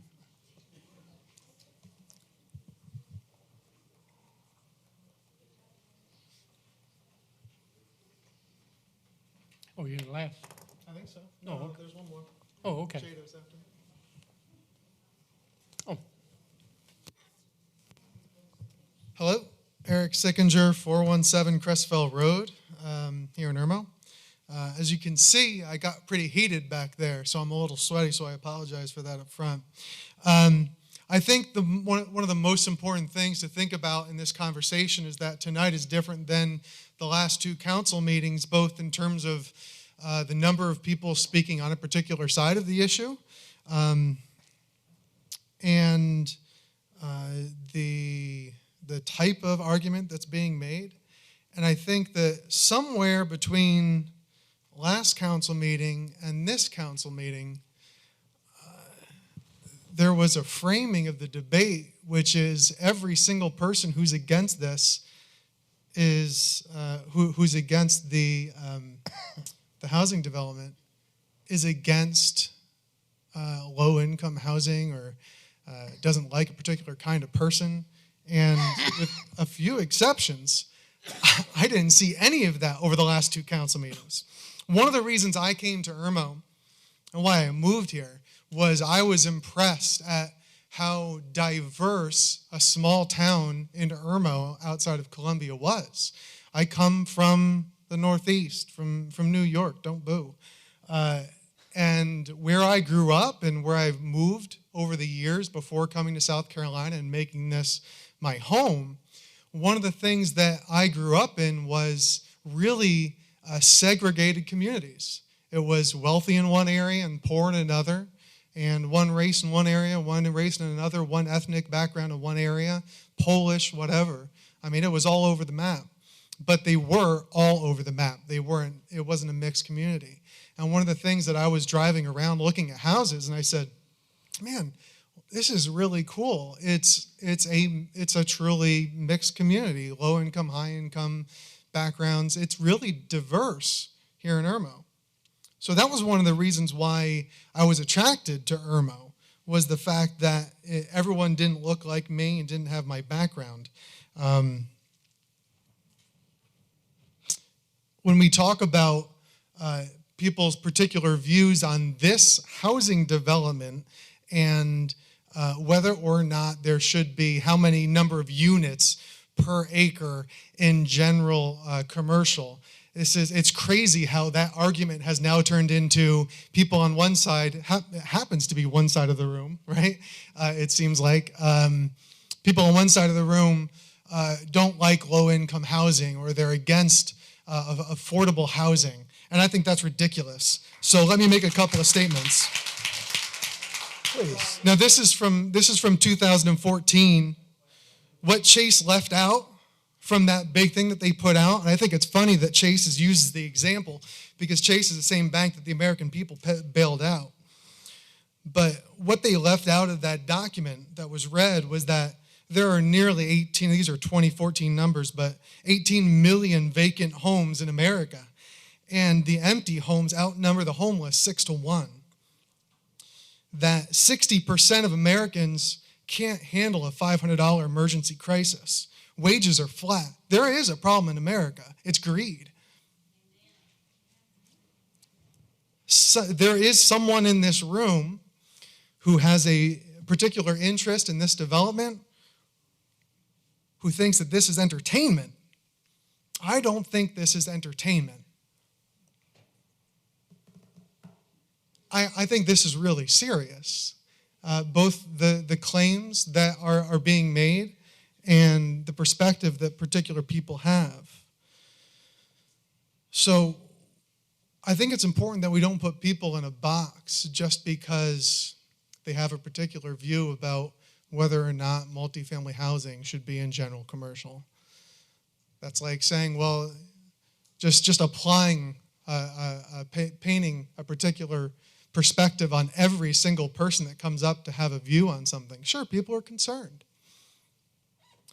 And, you know, I heard someone say the other day, well, if they can put that number of units in general commercial, what's general commercial for?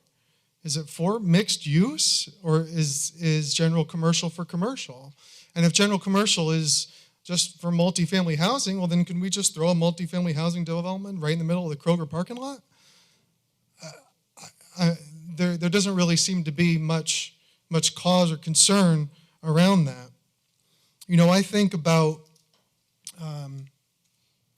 affordable housing, and I'm a big proponent of that outside of this particular project. In fact, I've worked hard on that. I've been homeless. If I wasn't able to move home in my mid to late 20s, I would have been living in my car for an extended period of time. I did not have a job. I didn't have income. All I had was debt. I understand what it's like to be homeless or to be very low income. And in fact, I support affordable housing. But it's really a question of strategy, right? And it's a question of that as a community, we kind of got caught surprised by this, by the concept of someone saying, yeah, I'll take that parcel and I'll build 60, 50, 60, 70 units on it. We shouldn't be caught by surprise. If we should know that a particular zone, yeah, they might build multifamily units there. But the problem is we were caught by surprise as a town. It's a strategy of placement. You know, for all of the back and forth about traffic, sure, that's a concern. How about transit? Irmo doesn't have a transit vehicle. We don't have a way for people to get around the town, to get from here to Columbia. So,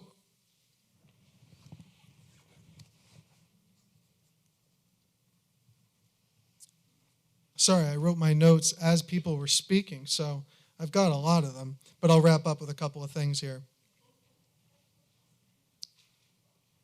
I think the crime argument is silly on both sides. If you need affordable housing, that doesn't mean that you're more apt to do crime. But I also think to say, well, crime doesn't happen in my units is also kind of silly. Because I'm not going to commit crimes in my own backyard. If I'm going to steal from somebody, I'm going to steal from somebody outside of my community. So I don't know if that's really a convincing argument. My concern is not necessarily just about, look, some people have made some great arguments on both sides, but my concern is not only about what's going to happen next week or next month or next year, and sure, there are concerns about drainage and trees and apparently a snake, I don't know, and concerns about taxes and infrastructure, and I think those are all reasonable. Concerns about foundation. But my concern is, because of what I'm looking forward to in a couple of months, my concern is what's going to happen in 5 years, in 10 years, in 20 years. That particular plot of land, is that commitment from the developer still going to be there to support and maintain that? Is there going to be a personal guarantee, not just from the corporation, but from the individual saying, yeah, I will personally guarantee outside of the corporation, I am so committed to this project that I will maintain, support, protect the community and the development? We talk about relationship with the town. I don't, if I want to start a relationship with somebody, I don't threaten to sue them immediately after meeting them.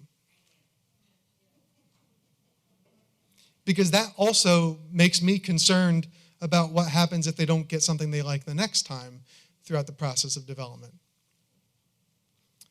All that to say, people are hurting on both sides. Everyone has a story. I'm not against affordable housing. I'm for affordable housing. I'm against a big unit going in that particular plot of land. It's really that simple. And sure, look, there are bad people on both sides of this issue. People on one side that maybe just want to make money. There are people on one side that maybe hold a view of a particular kind of person or low income, which means they're going to be blah, blah, blah. That's not obviously true. Like, that's a ridiculous thing to think, and if you think that, you should be ashamed. But at the same time, we have to be strategic about where we put properties like this. Thank you. Thank you.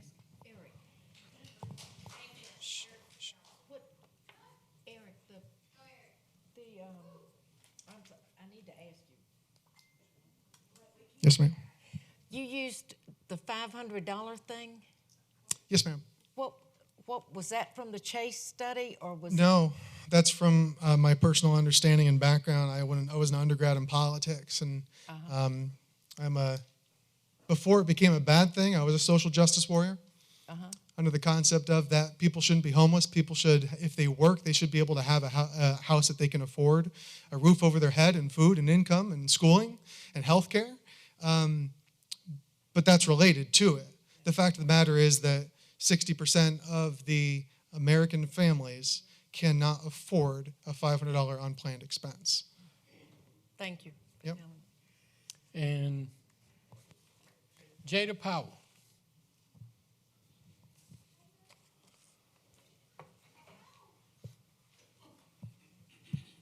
Jada Powell, 212 Bolters Lock Drive. For the last year, I have said, I'm going to come here and I'm going to be nice to everybody and I'm not going to argue. I was at home, not here. As y'all saw, I was late. I had to come speak. Ask me why. Why, Jada? Because this is full of crap. Y'all are full of crap.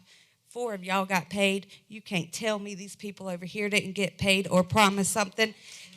Mr. Connolly asked if you could describe a criminal. It would be hard. No, sir. It's an older white male sitting in a light blue shirt and a pair of khakis. And, so that was the last one. And okay. I will actually call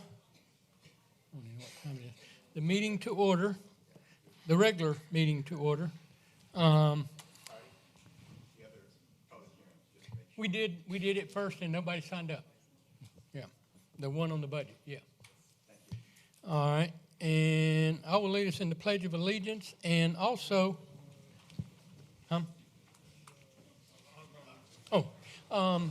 and since we had some pastors here, I was going to ask one of those if they would lead us, since I didn't think I'd be qualified. And but I think Larry he'll introduce him. But I'll lead us in the Pledge of Allegiance, and then y'all can do that. I pledge allegiance to the flag of the United States of America and to the republic for which it stands, one nation, under God, indivisible, with liberty and justice for all. And then he can introduce himself. Yeah. Dr. Watkins, Pine Grove AME Church, Piney Grove Road. Let us bow our heads. We pray, O Lord, that you be in our midst this evening. We sincerely pray for open dialogue, mutual respect, civility of heart, civility of tongue. We seek to come together for the common good and find solutions. Work with us, work through us, that the good in us is at the forefront and the people are served. We selflessly seek guidance and direction, create in us a clean heart, renew in us a right spirit. Amen. Amen.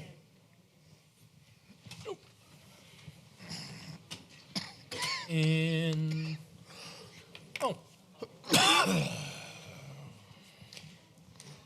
and the next item is reading of the minutes from May 7th.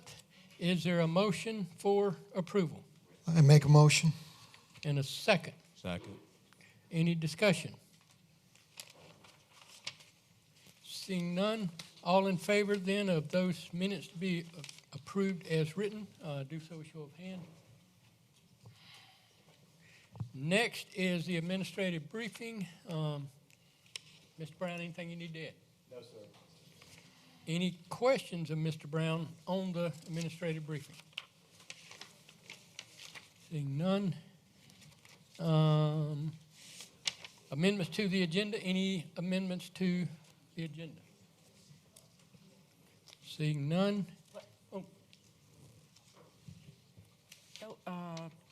If we need to change the placement of an item. No, there'll be Suspension the rules. Yeah. Okay.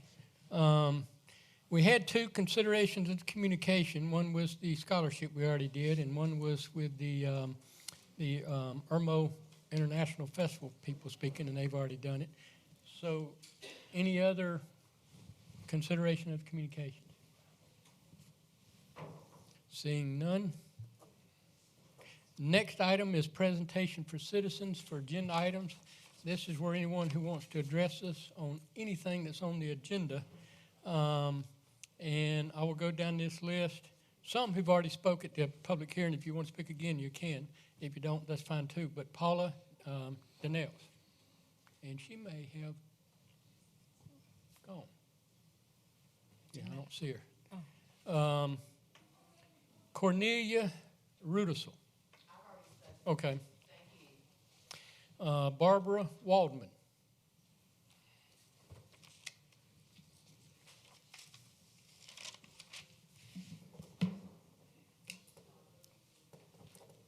Good evening. You've already heard me speak at a couple of previous meetings, and I just wanted to speak again in support of reducing the multi-unit per acre housing in commercial, general commercial, from the 16. I would support going down to 0, essentially removing residential from the general commercial. When this topic first came up, I didn't really know much of anything about zoning in Irmo, and I've learned so much over the last several weeks trying to educate myself. One of the things that I noticed is that if you look at the ordinance, I think it's ordinance number 07-37, which was, I think, adopted on 2/5/2008. This is from the town's website. Section 1-2 describes the purpose of districts. And when I looked at that, I read about the general commercial district, the CG district. And let me just read that to you. The CG district is intended to provide for the development and maintenance of commercial and business uses strategically located to serve the community and the larger region of which it is a part. To this end, a wide range of business and commercial uses are permitted herein. There's no mention in there of residential use in the general commercial. And so I think as a town, we should be looking to the future, thinking about what we want to see develop in Irmo. And I think, as many people have already said, that we should really be concerned about limiting the density of multi-unit housing in general commercial. And I would support seeing general commercial be strictly commercial and move the residential portion out of that, because we do have several other zoning areas that will allow for residential, whether it's single family, townhomes, duplexes, whatever. So I think that that's something that I'd like to see the town council, consider and seriously look at that for the future of Irmo. And to address what Mr. Haltwanger said earlier, I agree with him. There is a need for affordable housing for people everywhere, and even in the greater Irmo area. But I think there are some other solutions for providing affordable housing. We have a lot of older homes in the general area that could be renovated and then perhaps rented on maybe even a rent-to-own basis to allow people who are struggling now to be able to afford housing and have that hope of becoming a homeowner in the future. I don't see apartment rental as doing that for people. Yes, it provides housing now, but that rent just keeps going out their pocket and into somebody else's pocket. Again, thank you very much. Thank you. And Debbie Thomas. And Eric Sickinger. Oh, okay.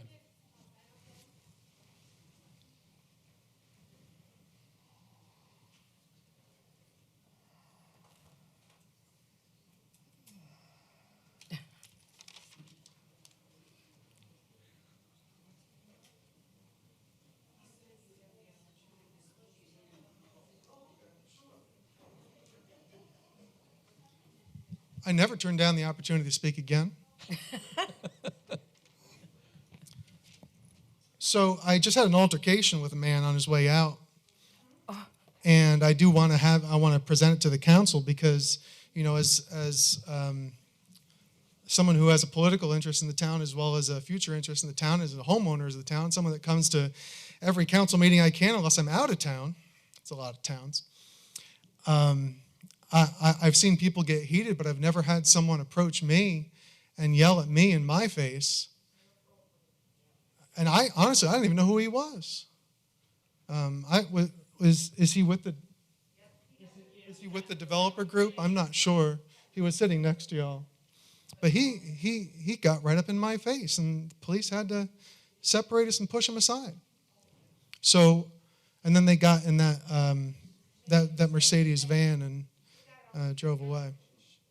Anyway, that's disconcerting to me, because if anyone knows me, and even if you don't, that I am the politest person you'll ever meet.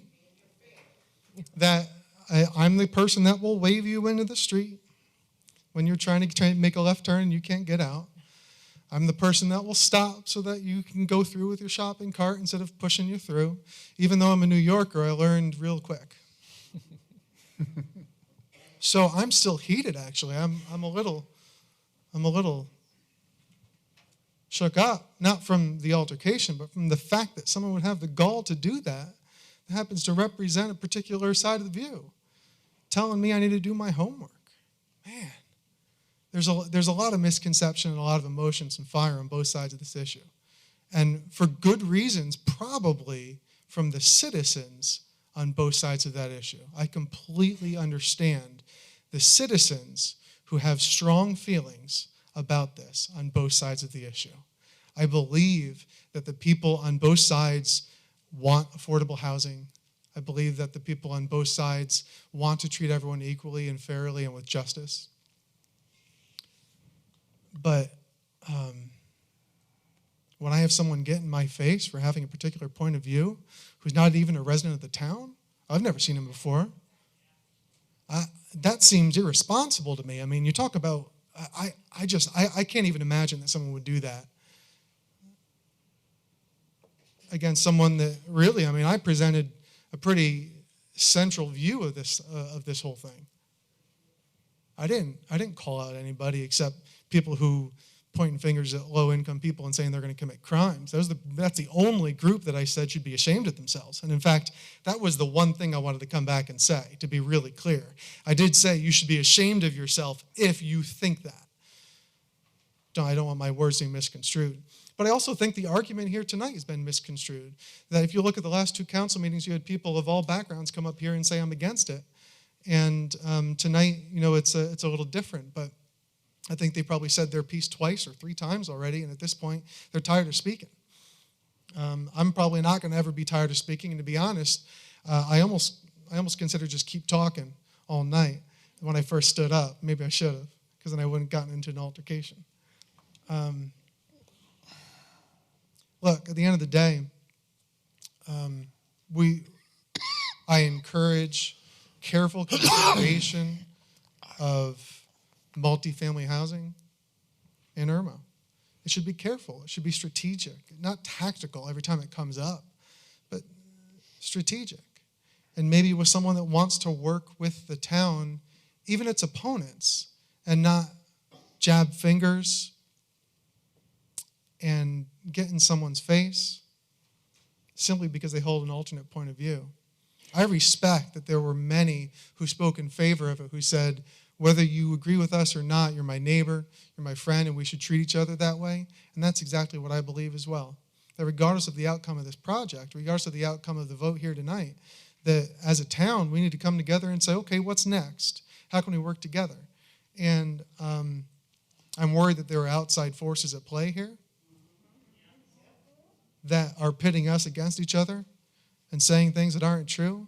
I had another lady, now she was a lot nicer, to be clear, because this is on the record, but I had another lady who came up to me and said, "You don't tell me I got paid to come out here tonight." I said, "Ma'am, I didn't say that at all. I didn't even even allude to that. I don't know why. Did someone else tell you I said that? Or are other people telling you that that's what people who are against the development think?" I mean, it's you know what this is? This goes back to a president from, not our current, but the previous, who said it's silly season That's what this is. I mean, look, at the end of the day, we're voting to change a number of how many units are allowed in general commercial from one number to another. And somehow we've got people jabbing fingers and getting in people's faces and yelling and screaming and ranting and raving. At the end of the day, we're voting on changing a number, and I think you should change that number to a lower number, especially in general commercial. I just don't think it makes sense. But that doesn't mean that I don't like you or I don't like someone else who stands on the other side. I think maybe we just don't necessarily agree with each other, and that's okay. But one thing I'm not going to do, because I'm a resident of the town, and I believe that everyone that comes to a meeting like this has their opinion, and they believe in that opinion, and they believe it's the right thing. I'm not going to yell at you because you're my neighbor. And if you want to be my neighbor and you're an outside party, then you shouldn't treat me that way either. Thank you. Thank you. And Rihanna Floyd. She may have gone. Anyone else who didn't sign the agenda items only do want to speak before we move on? Seeing. Oh, okay.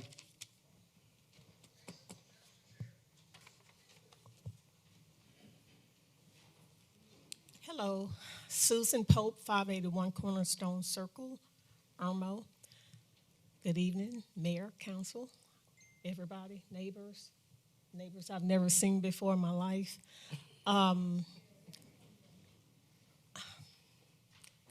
Just the optics of this just really breaks my heart. I grew up in Alabama, and I was the first child in my family to be forced to participate in forced school bus integration. And you can't force people to integrate. They have to want to integrate. And looking at the optics in this room, it just makes me feel like things haven't changed so much. I don't know what brought so many good-looking black people to this meeting tonight. I've been coming here for a long time, and I didn't even know we had this many good-looking black people in the town of Irmo. I'm glad to see y'all, but I'm just kind of curious as to what y'all were told to get you here. You could look at all the past recordings where we've all made it very clear that this is not about race. This is not about poor people. I grew up in the projects. I still love government cheese. Councilman Walker had a similar background. A lot of people in this room had a similar background. They may not say it, but most of us were not born with a silver spoon in our mouth. This has nothing to do with the people who will be living in these places. But we need to listen to the people who are currently in these neighborhoods and their concerns with the ground, with the streets, yes, with the traffic. I had traffic in LA. I know this traffic does not compare, but traffic is, everything is relative. But I just want to be clear that this is not about race. So whatever any of you were told that may have been misunderstood, I don't want this to be on the record that this is about race. We don't want the affordable housing here. Everybody wants people to have affordable housing. Of course we want people to have affordable housing. So please don't put that narrative out there. And it's nice to see, yes, very nice to see so many good-looking people in general, but really, y'all know I've been the only one, so. I think this is getting out of control, and I would just like it to let go of the racist spew or the we don't want affordable housing or we don't want poor people. That's just ridiculous. Of course, we want everyone to have affordable housing. So thank you. Thank you. Yes. happens to be here. I'm Reverend Stephen Evans, pastor of St. Paul and Irmo. I'm new to the area, so you have not seen me, but if you'd have been here last meeting, you'd have seen me. Let me share with you from behalf of the clergy. We are here because we don't represent just African Americans. When it's all said and done, heaven will not be a black heaven. Heaven will not be a white heaven. It will not be a Hispanic heaven.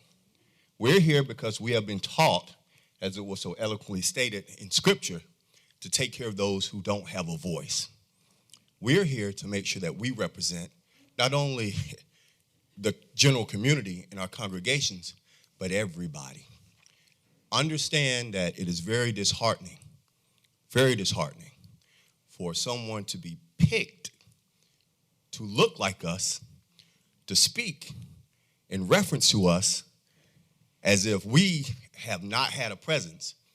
We asked Brother Halterwanger to speak because he's always had a presence. I was not going to say anything because I am new, but we will not stand quietly for us to be cornered or chosen or said, well, you who's to say that we are, to say, she may be a Marine. I came to my first council last time, and we're here again, and we will be present every other time also. So we just wanted to say as clergymen that we don't appreciate being singled out. We don't appreciate being, Chief, can you take care of that? Can you take care of that? Thank you. Thank you. I appreciate it. Because we were addressed and we sat quietly. While we were addressed and mocked, we sat quietly and we weren't planning on saying anything. But understand this, we did not come making this a race issue. We did not come, you all spoke, again, council people, they made comments to the developer, they made comments to everybody on this side of the building.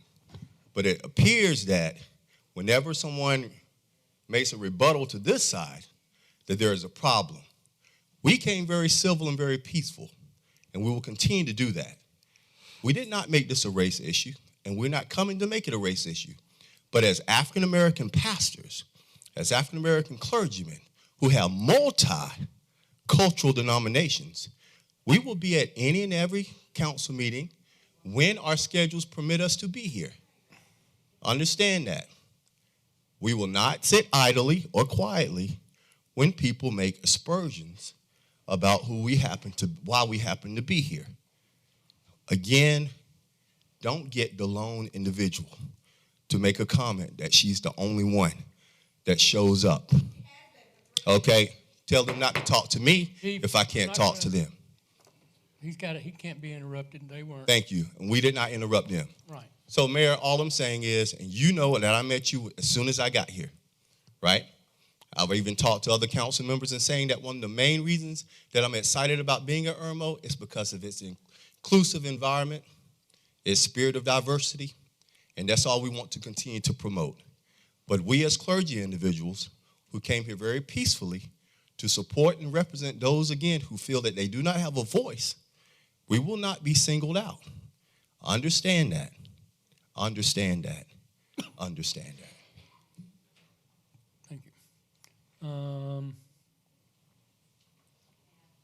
yeah. Brandy Clarkson, I refuse to give my address, and I believe the chief will understand why. Y'all have my address already. Understand this, okay? This side, as we were called, but yet we're all talking about how we don't like segregation, and this is not racial, and we're not racist, but yet you just said this side. Not everybody on this side agrees or disagrees with that man. First of all, he's not been to these meetings. This side has been to these meetings for the past 2 years, period. End of discussion. It's on camera. Now, I have lived a really peaceful life in this town for 15 years. It's very obvious to everyone that I am a huge animal lover. And this didn't cross my mind until I walked in here tonight, and I have now been approached by 5 people. So let me tell you what happened today in your peaceful Irmo town. Y'all are so worried about racism and all this other mess. My dog was murdered in my backyard. In my backyard. I have a photo if y'all like to see it. She was placed in a recycle bin very carefully, flat as she could be. There is no puncture wound. There is no sign of trauma whatsoever, and her tongue is blacked, which shows to me and my veterinarian, and will be recovered on an autopsy, that she was poisoned. My backyard is gated. There are locks on it. There are signs with guns and a German Shepherd that say you might get in, but you will not get out. And 2 cameras that I bought just to protect myself, since this stuff has been going on and I've been threatened and stalked and talked about all over social media and newspapers. Just so happens to be I forgot to pay my Ring subscription, so the camera that watches my animals did not pick up the murderer today. However, it did pick up 15 events between 9 a.m. this morning and 11. So don't you dare come in here and talk about how we're racist and this side doesn't want this and this side doesn't want that. We want to leave peacefully. Don't talk while I'm talking. It is my turn to talk.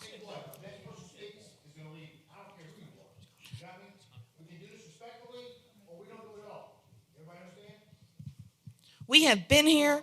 We have fought for the citizens' right. And like I said, 15 years.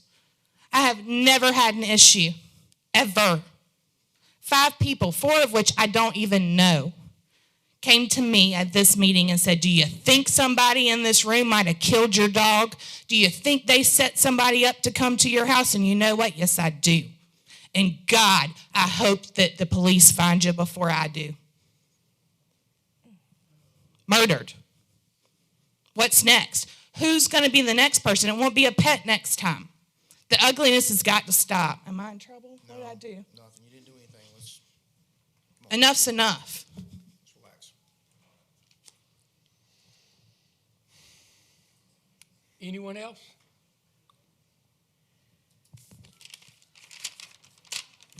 Lady had her hand up back there. Oh, okay.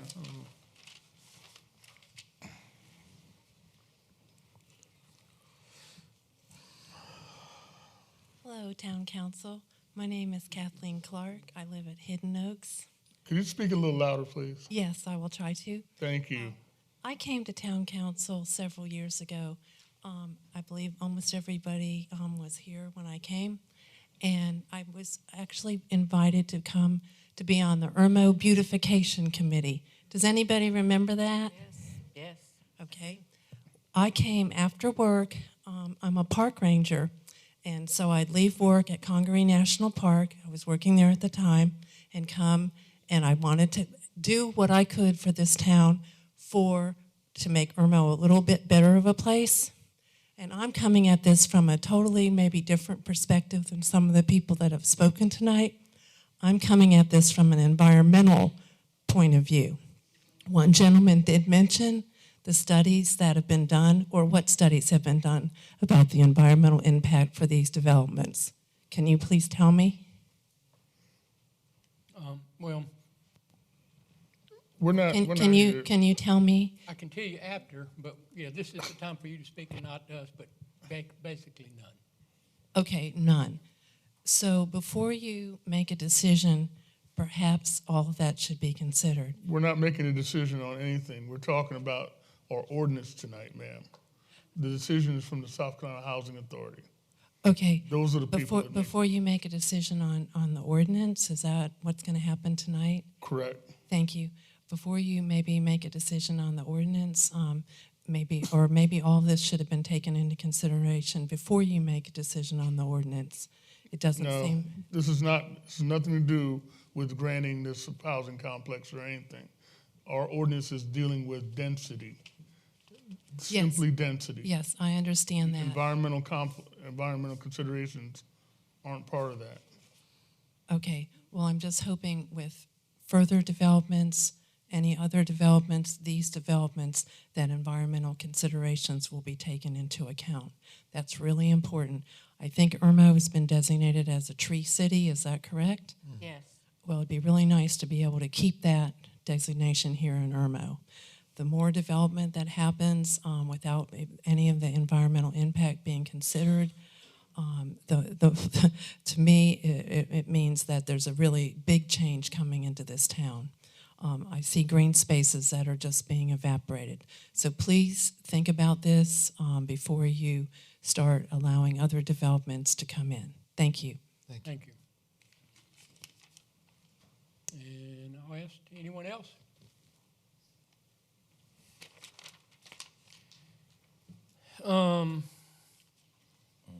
I am going to make a motion to suspend the rules so that we can take executive session, item A, legal matter, advice from our Smurf attorney regarding possible lawsuit.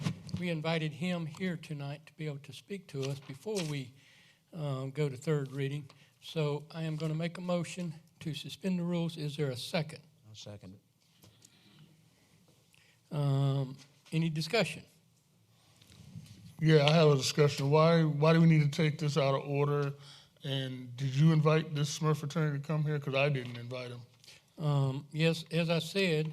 You said we did, and I okay, didn't. Well, okay, I did. Okay, you invited him. Okay, well, whatever he has to say to us, he can say to us in public in front of these people.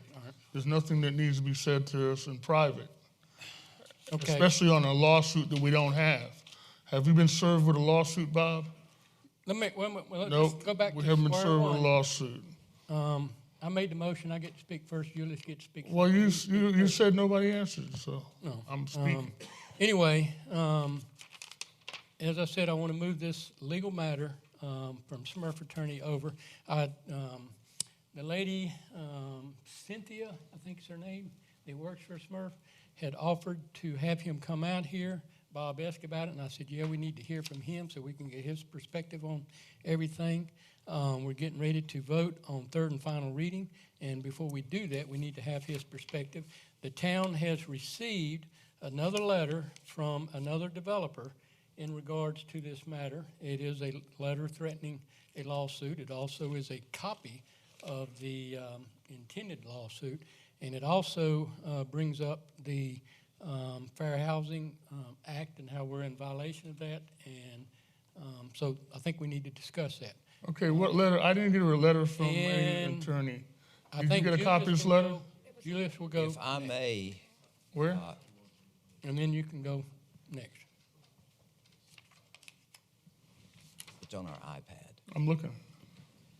We also have a security matter with our police department that does not need to be aired in public until we discuss it. We're not talking about that, though. We're going there for something. We have two items, Mr. Walker, if you will look at the agenda that are But we're in going the there for, executive we're session. going for A, not for B. My motion is just for A. We're going It's to leave. just for A. Yeah. Well, it's still on the agenda. It's going in there for item B too, so. Well, we're not going back there for that. We're going next for A. Yeah, just A. We can come back out and do the other one later, and that way. Later? Okay. Yeah. Well, anytime we receive legal advice from the municipal association attorney involving any matter that involves a lawsuit, whether it's contractor, the state of South Carolina, Department of Justice, before we make a decision, we need to get advice. When all else fails, follow directions, is what I've always been told. So that's my reasoning. And Councilman Walker. I don't see a lawsuit, a letter threatening another lawsuit on the iPad. Do you have a copy of this? You got an email last week or the week before? Was it last week? Yeah, the email is on your email. It was mailed to us last Thursday. Thursday, okay, I got it. Yeah. I'll forward it, Barry. And Barry's got it on his too, because it was sent to all of council. I don't have a copy of any lawsuit that we were served. I asked Bob if we were served with a lawsuit, and you said no. No, we're served with a letter. Okay, but we haven't been served with a lawsuit. So there's no reason for him to go back there and browbeat us about a potential lawsuit that we don't have. That's your opinion. There's 5 of us. Yeah, that's my opinion. Why do we have to do it in secrecy? These folks here want to hear what's being said. We don't have to go back there to hear about what the potential results of a lawsuit is. Legal advice is between client attorney privilege. But we haven't been served with a lawsuit. Anyway, okay. There's a motion on the table, there's a second, three of us have spoke. Does anybody else want to speak? Can I have a copy of this lawsuit potential letter, please? You have it? I don't have anything on my, you got a copy you sent me? No, I sent you one, yeah. You have to download 3 different things, but it's there. Yeah, it was sent, last Thursday to Yeah. all of us? So we got all it. of us. All of us. I got it when I was in Memphis, Yeah. so it's on there. Any more discussion? All in favor then of going, suspending the rules, we've done that. All in favor of going into an executive session at this time, suspending the rules, do so with show of hands. All opposed? It is right here, but Ed Nicholson opposed to ordinance 95. All righty. Okay.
Six and vacant houses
best fiery people in the world.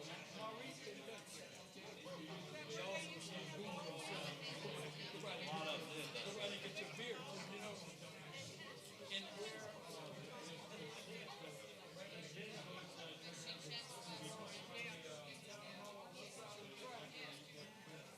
left by the strip mall by the pizza place, general store.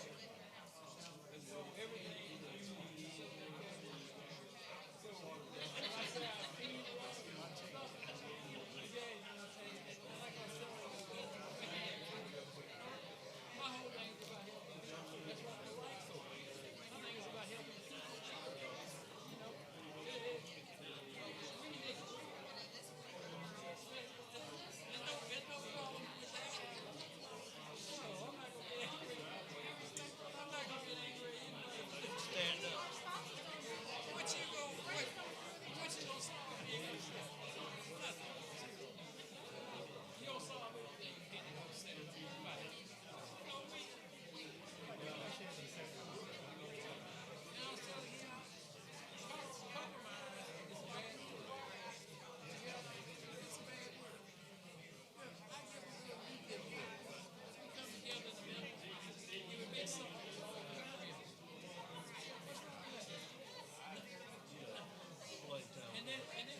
We ready?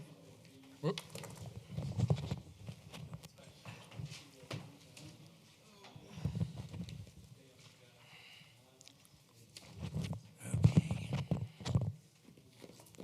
We ready? Is my mic on? Doesn't sound like it's. I guess I can't wear this shirt. All right. I'm cross-eyed.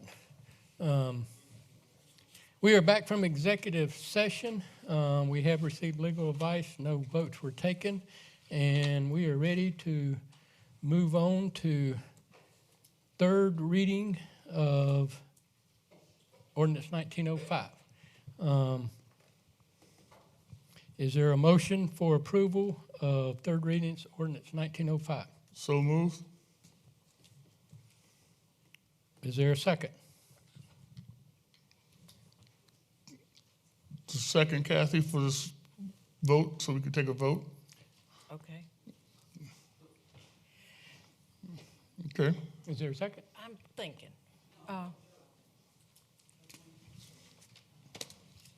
You need a second so we can take a vote and vote it No, down. we don't have to take a second either. That's not true.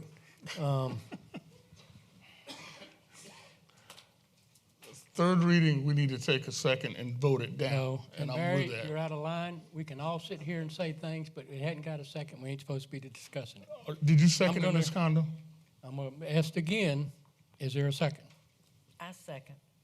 Thank you.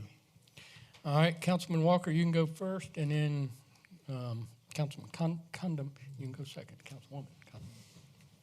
Thank you, Ms. Condon, for seconding that third and final reading. A lot of things have been said here tonight, and, denying the right of people living in communities, resistant to building affordable housing. Those people, they don't look like me. We're not trying to stop affordable housing in Irmo. My ordinance is simply to correct an ordinance error in our zoning where we are allowing to build residential dwellings in general commercial zone areas. That's simply what my ordinance is correcting.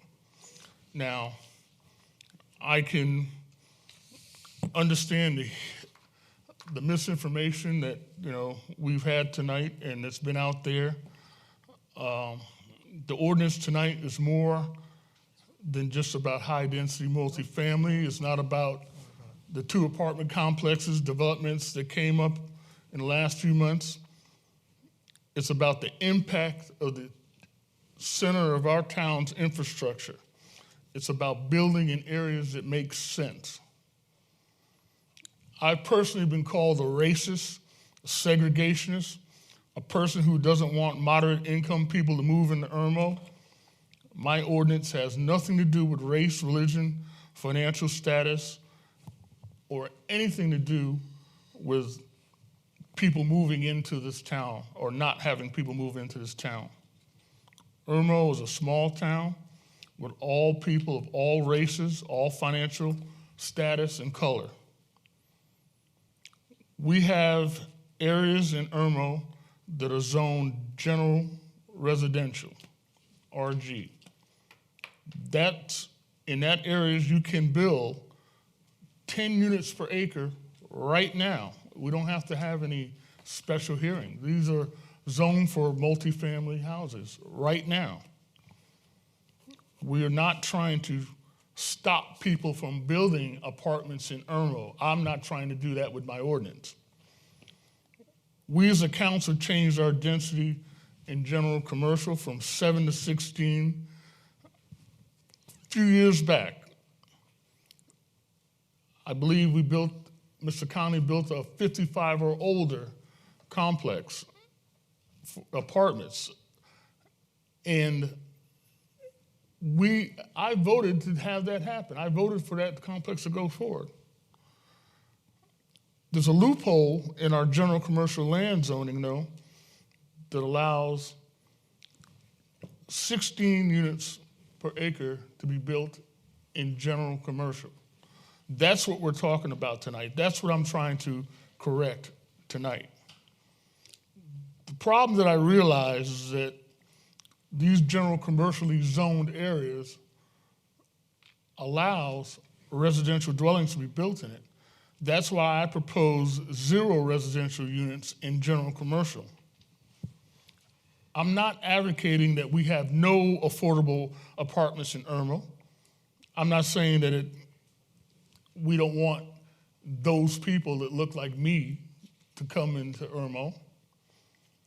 I'm simply saying that it doesn't make sense for us to build apartment complexes, residential apartment complexes, in the middle of Kroger parking lot.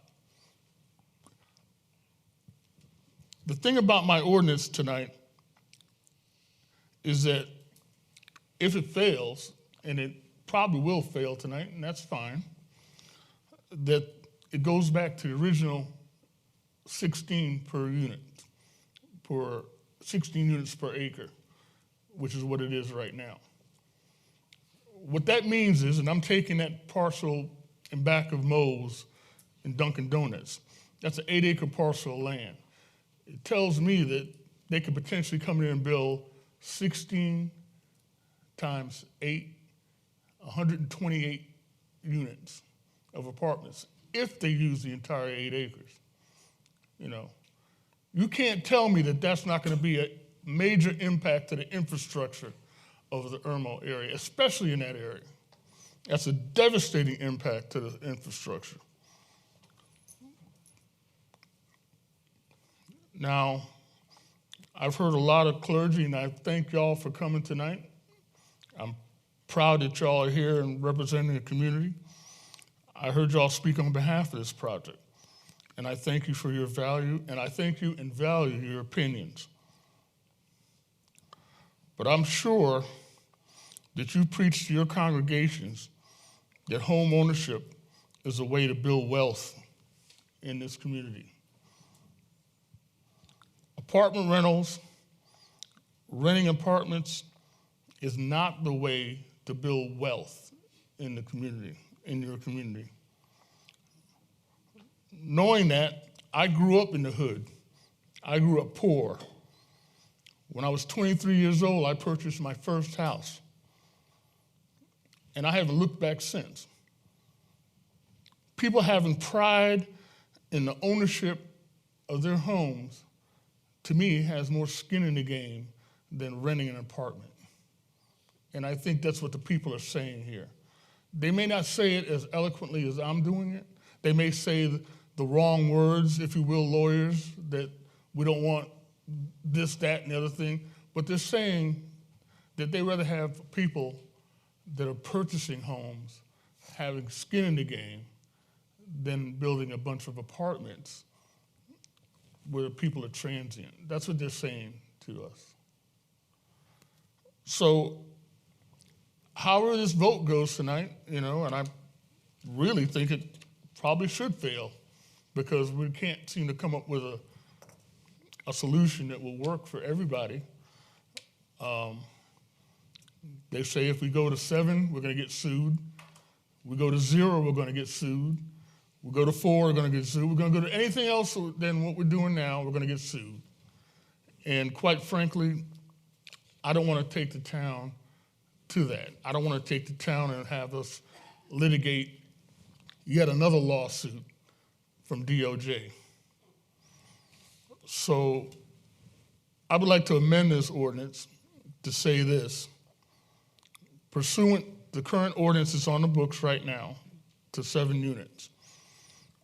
Pursuant to this ordinance, no more than 7 dwelling units may be erected on 1 acre.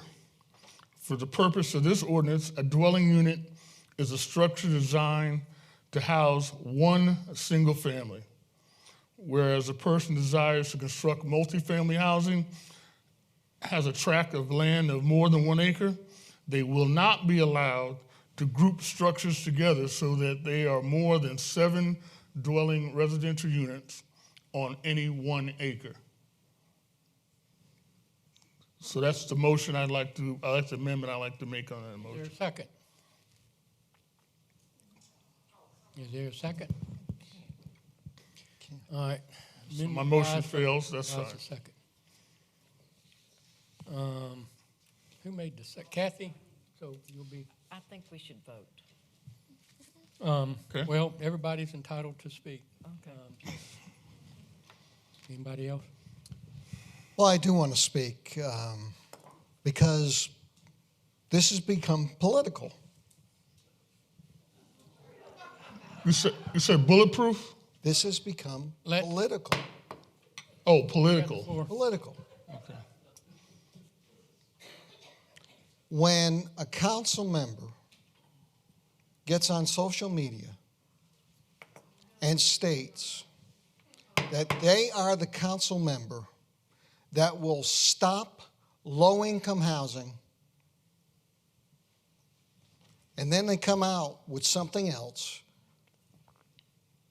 and they lie. Pray tell, what councilman did that? All right, let him finish. What councilman You lied? can rebut later. Let him finish. Julius gets to go and I get to go, and then you can rebut. You can look in the mirror, Councilman.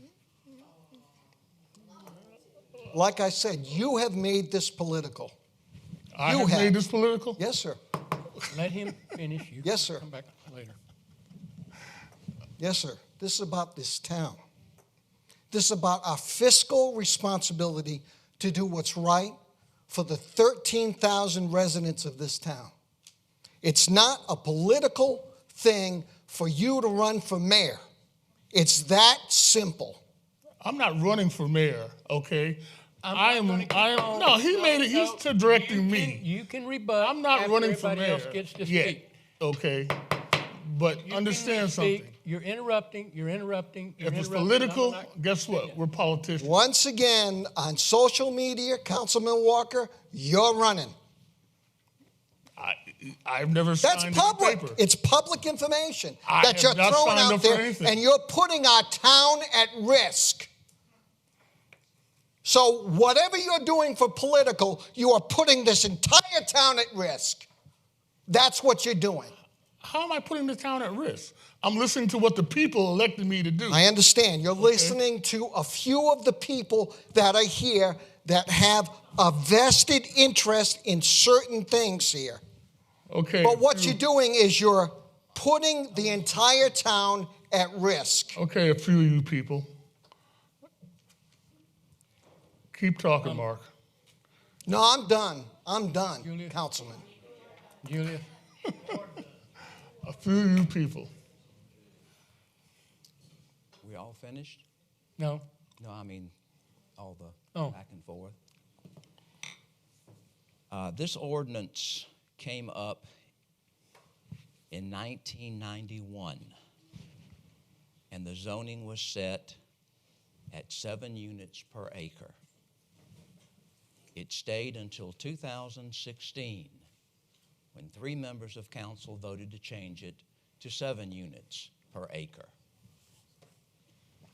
16. Or 7 to 16. 7 units per acre is what it was, and it was changed in April of 2016 to the current 16 units per acre. Thank you.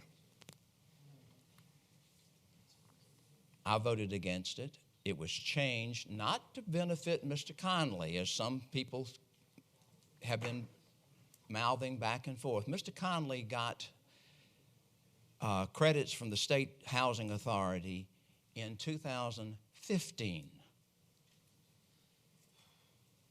The ordinance was changed in 2016. He had already submitted plans to the town to make sure it worked for town planning, town ordinances, town zoning. So it wasn't for his benefit, so that can just be wiped off everybody's slate. It wasn't done for that. So don't try to fault the man for that. That was done by 3 council members that voted to change it to benefit the possibility of attracting another apartment complex across from the current Walmart on Broad River Road. The people in Ballantyne got up in arms, and it didn't get built. Cinnaberry would have been a larger project if it had been 16 units per acre when he started construction and before he submitted it to the State Housing Authority. Everybody gets mad that doesn't know what goes on. Like, why can't y'all vote this down? Because we don't have control over it. The State Housing Authority has control over it.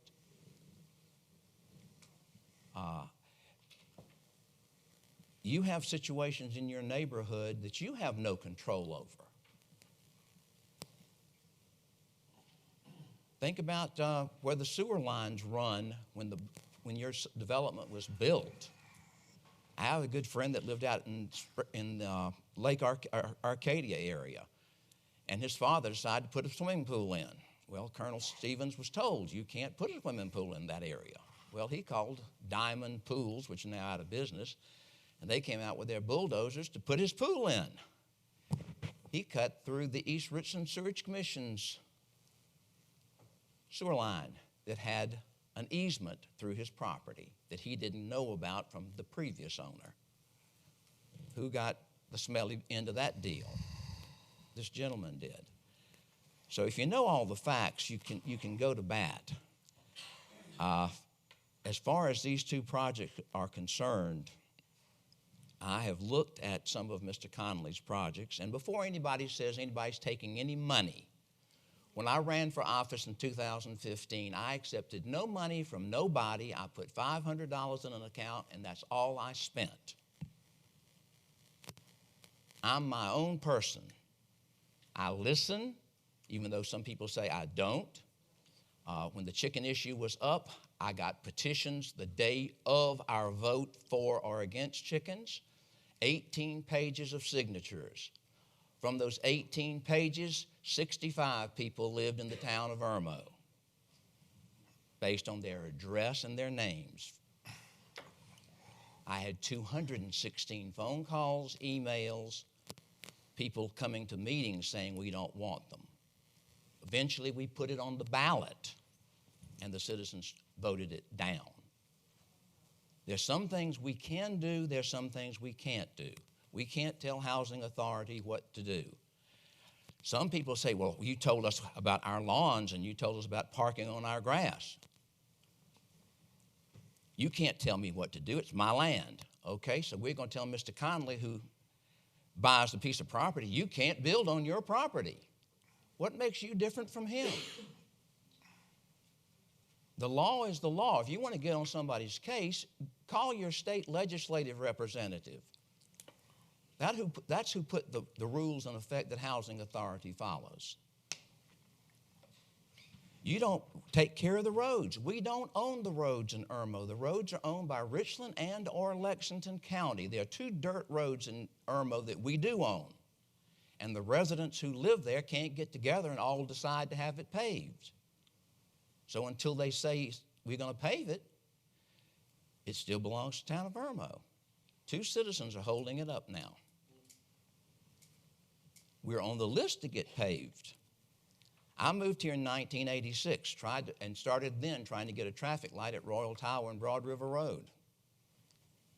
At one of the meetings we had up in Chapin, I finally asked one of the highway commissioners that was there, how many people have to die at an intersection to get a traffic light? Growing up, there was an intersection, Cross Hill Road and Rosewood Extension and Beltline. I forget how many students from Dreher High School were killed one night, but they finally put concrete dividers in and a bigger stop sign. When the 33rd person was killed, they put traffic lights in.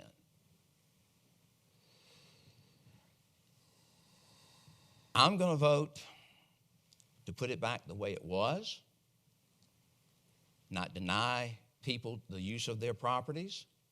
If we have a problem with residential, commercial, we need to go back to the drawing board, to our long-distance planning, and change that and make our ordinances conform to that, or vice versa. Have our planning commission listen to our side. But right now, the way it stands, I don't see we have any other choice. And that's my opinion, and opinions are like other things. We all have one.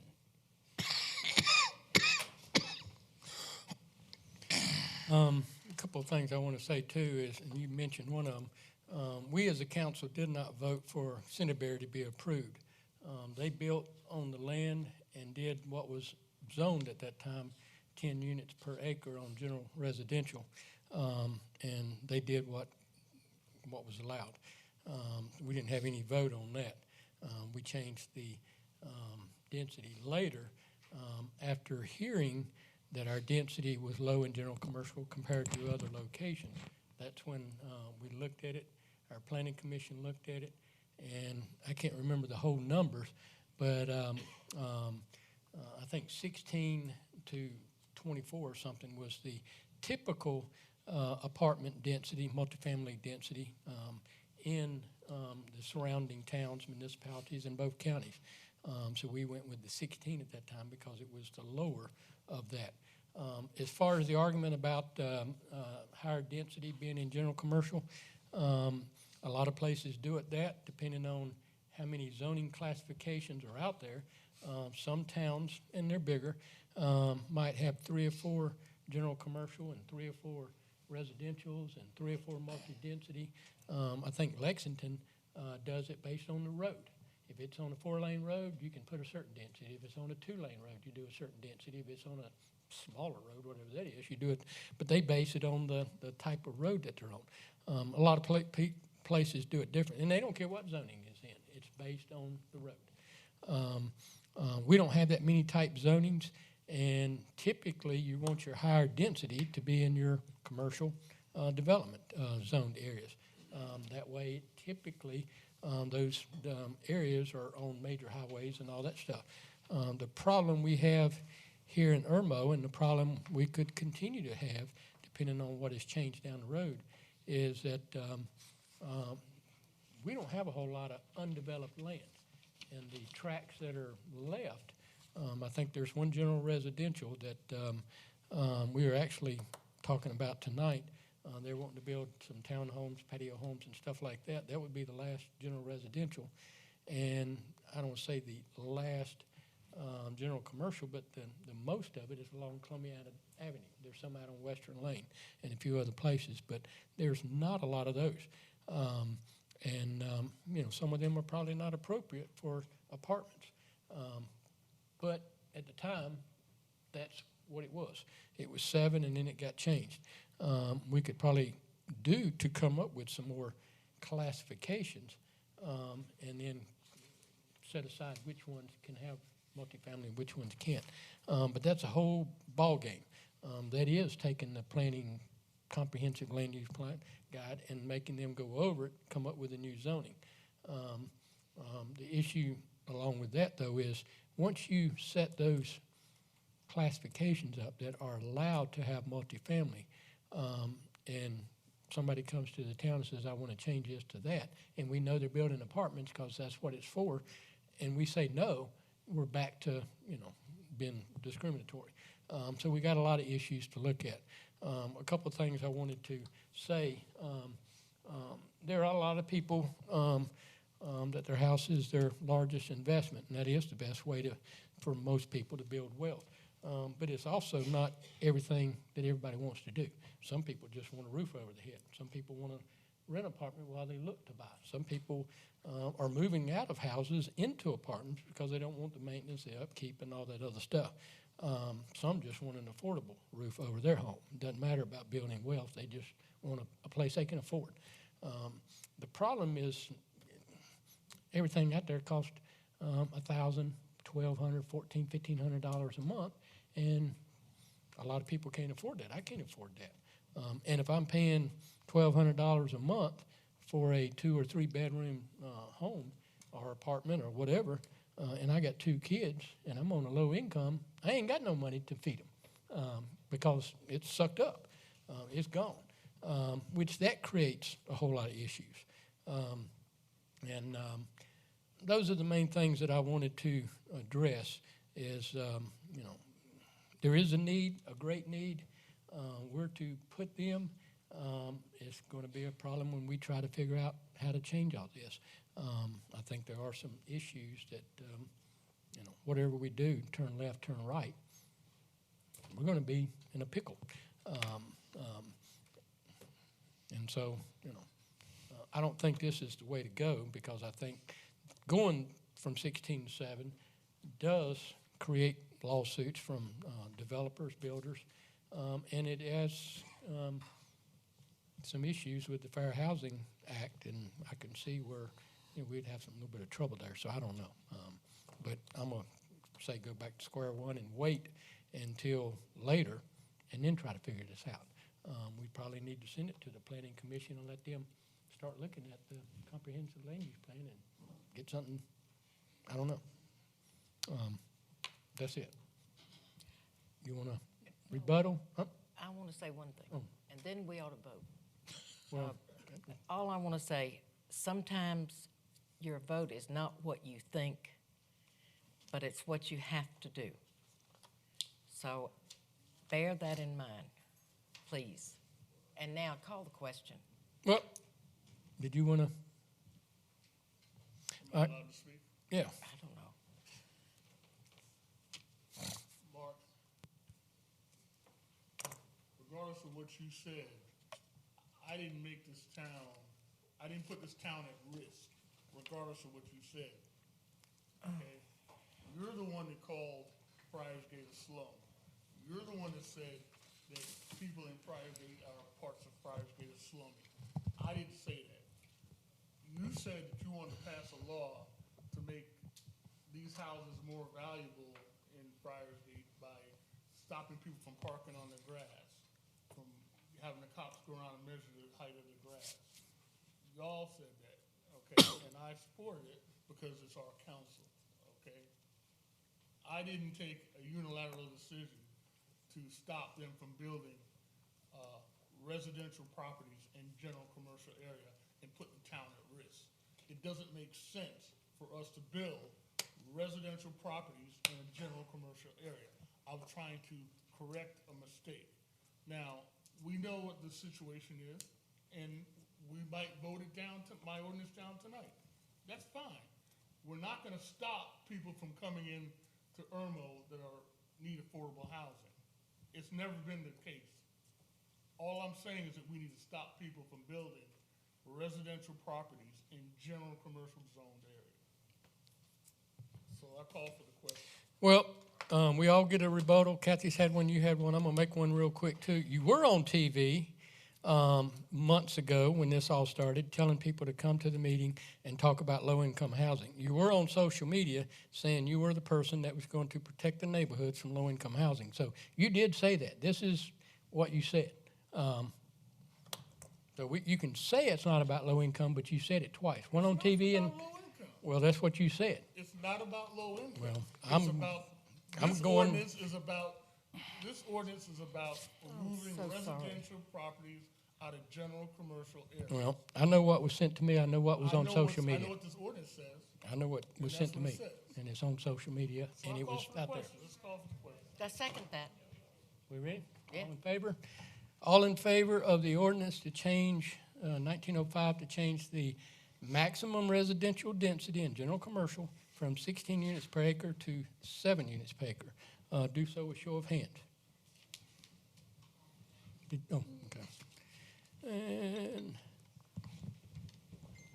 all against? All righty. Second reading of ordinance 1906 is the operating budget ordinance. Our budget for this coming year is $6,300,000. $392,267. Is there a second reading for 1906? So move. Is there a second? A second. Any discussion? We talked about this the last meeting. Any Yeah, other? I think we pretty well discussed it out. Any more discussion? Any discussion? All in favor then of second reading of? Still don't want to add the $5,000 for the traffic site? No, I'm just asking. There's no motion. okay, there'll be a third reading. Yeah. Well, think about it. Weren't we getting a price? I'm sorry, okay, go Think ahead. about it. Okay, All in favor then of second reading 1906, do so with show of hand. Next is second reading of 1907. This is the one that has to do with that little sliver of land that needs to be changed to general residential. Is there a motion for second reading of 1907? I make a motion. And a second. second. Any discussion on that? This is the one where there's one little One sliver that they sliver. want to change it. It makes sense. For agriculture. And this is going to have patio homes and townhomes and that type of development. Is there any more discussion? All in favor then of second reading of 1907, do so with show of hands. Oh, new business. Is there, Bob, my brain is, do we need a motion and a second on approval? I can't remember right offhand. Or do we do? Okay. Is there a motion for approval for the town of Irmo sponsoring the Atlantic Institute Ramadan dinner? So move. Is there a second? I will go ahead and second that just for discussion. And Councilman Walker. Okay, we got a letter, email from you polling the council on the Atlantic Institute hosting the Ramadan dinner. And you're sponsoring our Ramadan dinner in town of Irmo. So instead of polling the council through emails, I thought it'd be better if we just bring it to council and vote on it. So that's why it's on the agenda.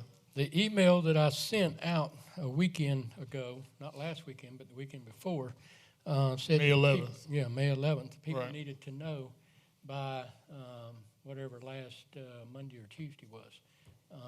So it's 23rd or 28th. So. No, they needed to know by May, whatever that Monday or Tuesday was. That Monday or Tuesday has passed, and so, like I So said what'd in you the tell 'em? email. Well, I said it in the email. Same thing I said in the email. They need to know by So what no did you later tell 'em? than Tuesday. So what did you tell them? I told them you put it on the agenda, and Okay. we had no answer. And so I'm Okay. assuming they made other plans. So it's not an issue anymore? I don't know. I think it was said in the email that they needed to know by last Tuesday at the latest. So you put it on the agenda, I think that figured out, So, Okay. I don't know. I said I thought it was a good idea in the email. You did, Yeah? but Yeah. it was at 3, and so I Oh. didn't tell them anything. And I just told them that one of the council members wanted to put it on the agenda for discussion, and we wouldn't know anything until whatever the day is, the 21st. So that kind of answered their question, I think. I don't know. So, I mean, do you want to sponsor it or not? I mean, you want to vote on it or not? It was late. So we don't need to vote on it? We didn't even need it on the agenda. It was late. I don't know about that. I mean, you ask the council to poll something, and you don't do it through emails. You do it through the council. Well, when they need to know something in 2 days, then you have a meeting. Well, with then the answer ODOT. is no. Then, right? Okay, well, that's what I don't know. In 2 days, yeah. I'm asking. So, are we going to vote on it or not? We got a second, and first and a second. I guess we can. We can vote for it, but Whatever we vote on, what are we going to do it? Call for the vote. Any more discussion? I mean, we can vote for it. They probably can't do it because it's too late. I don't know. They might be able to do it on the 28th. That's I don't know. So what do y'all want to do? I think all they wanted was, I hate to move my, but all they wanted was either to use this building or to use the picnic shelter, if I remember correctly. And that was it. For a charge or for free or what? For nothing, I'm Oh, for assuming. nothing, okay, I'm assuming. okay. Anyway, so what do y'all want to do? I call for the vote. Okay. All in favor then of the approval of the Town of Irmo sponsoring the Atlantic Institute Ramadan dinner, do so with show of hands.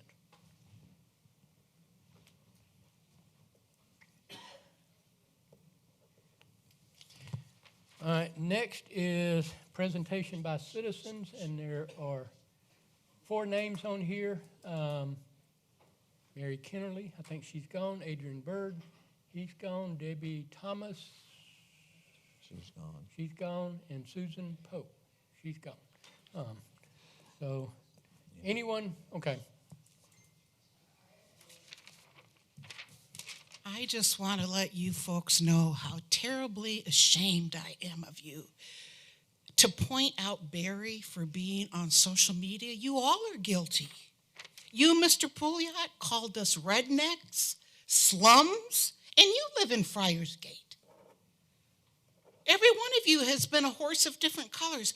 Mr. Walker, when you were so determined to deter this lady I know from having a carport because she kept falling, Mr. Walker was the only one that showed an interest to come over and see what the issue was.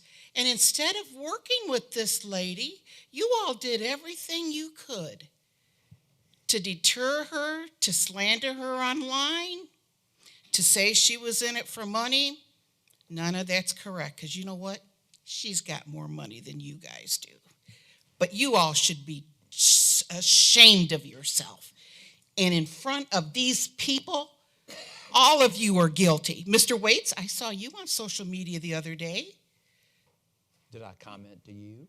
Not to you, but you did to other people. But you blame Mr. Walker because he looks different than you. That's the problem. You can say no all you want.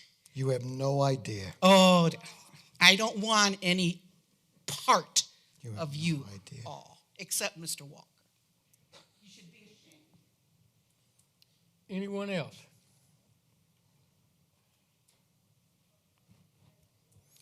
Seeing, seeing none?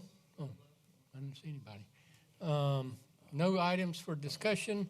Executive session, we do have an executive session for a security matter.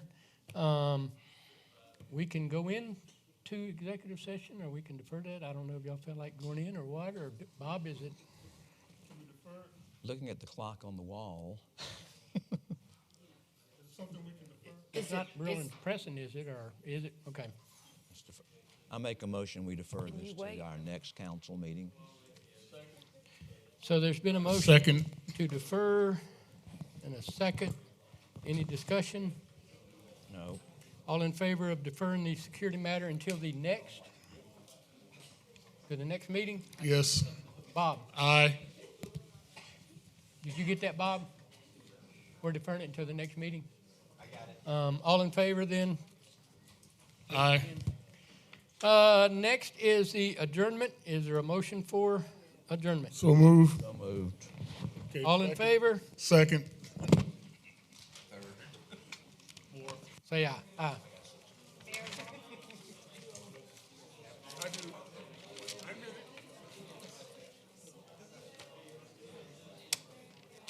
And that's for her.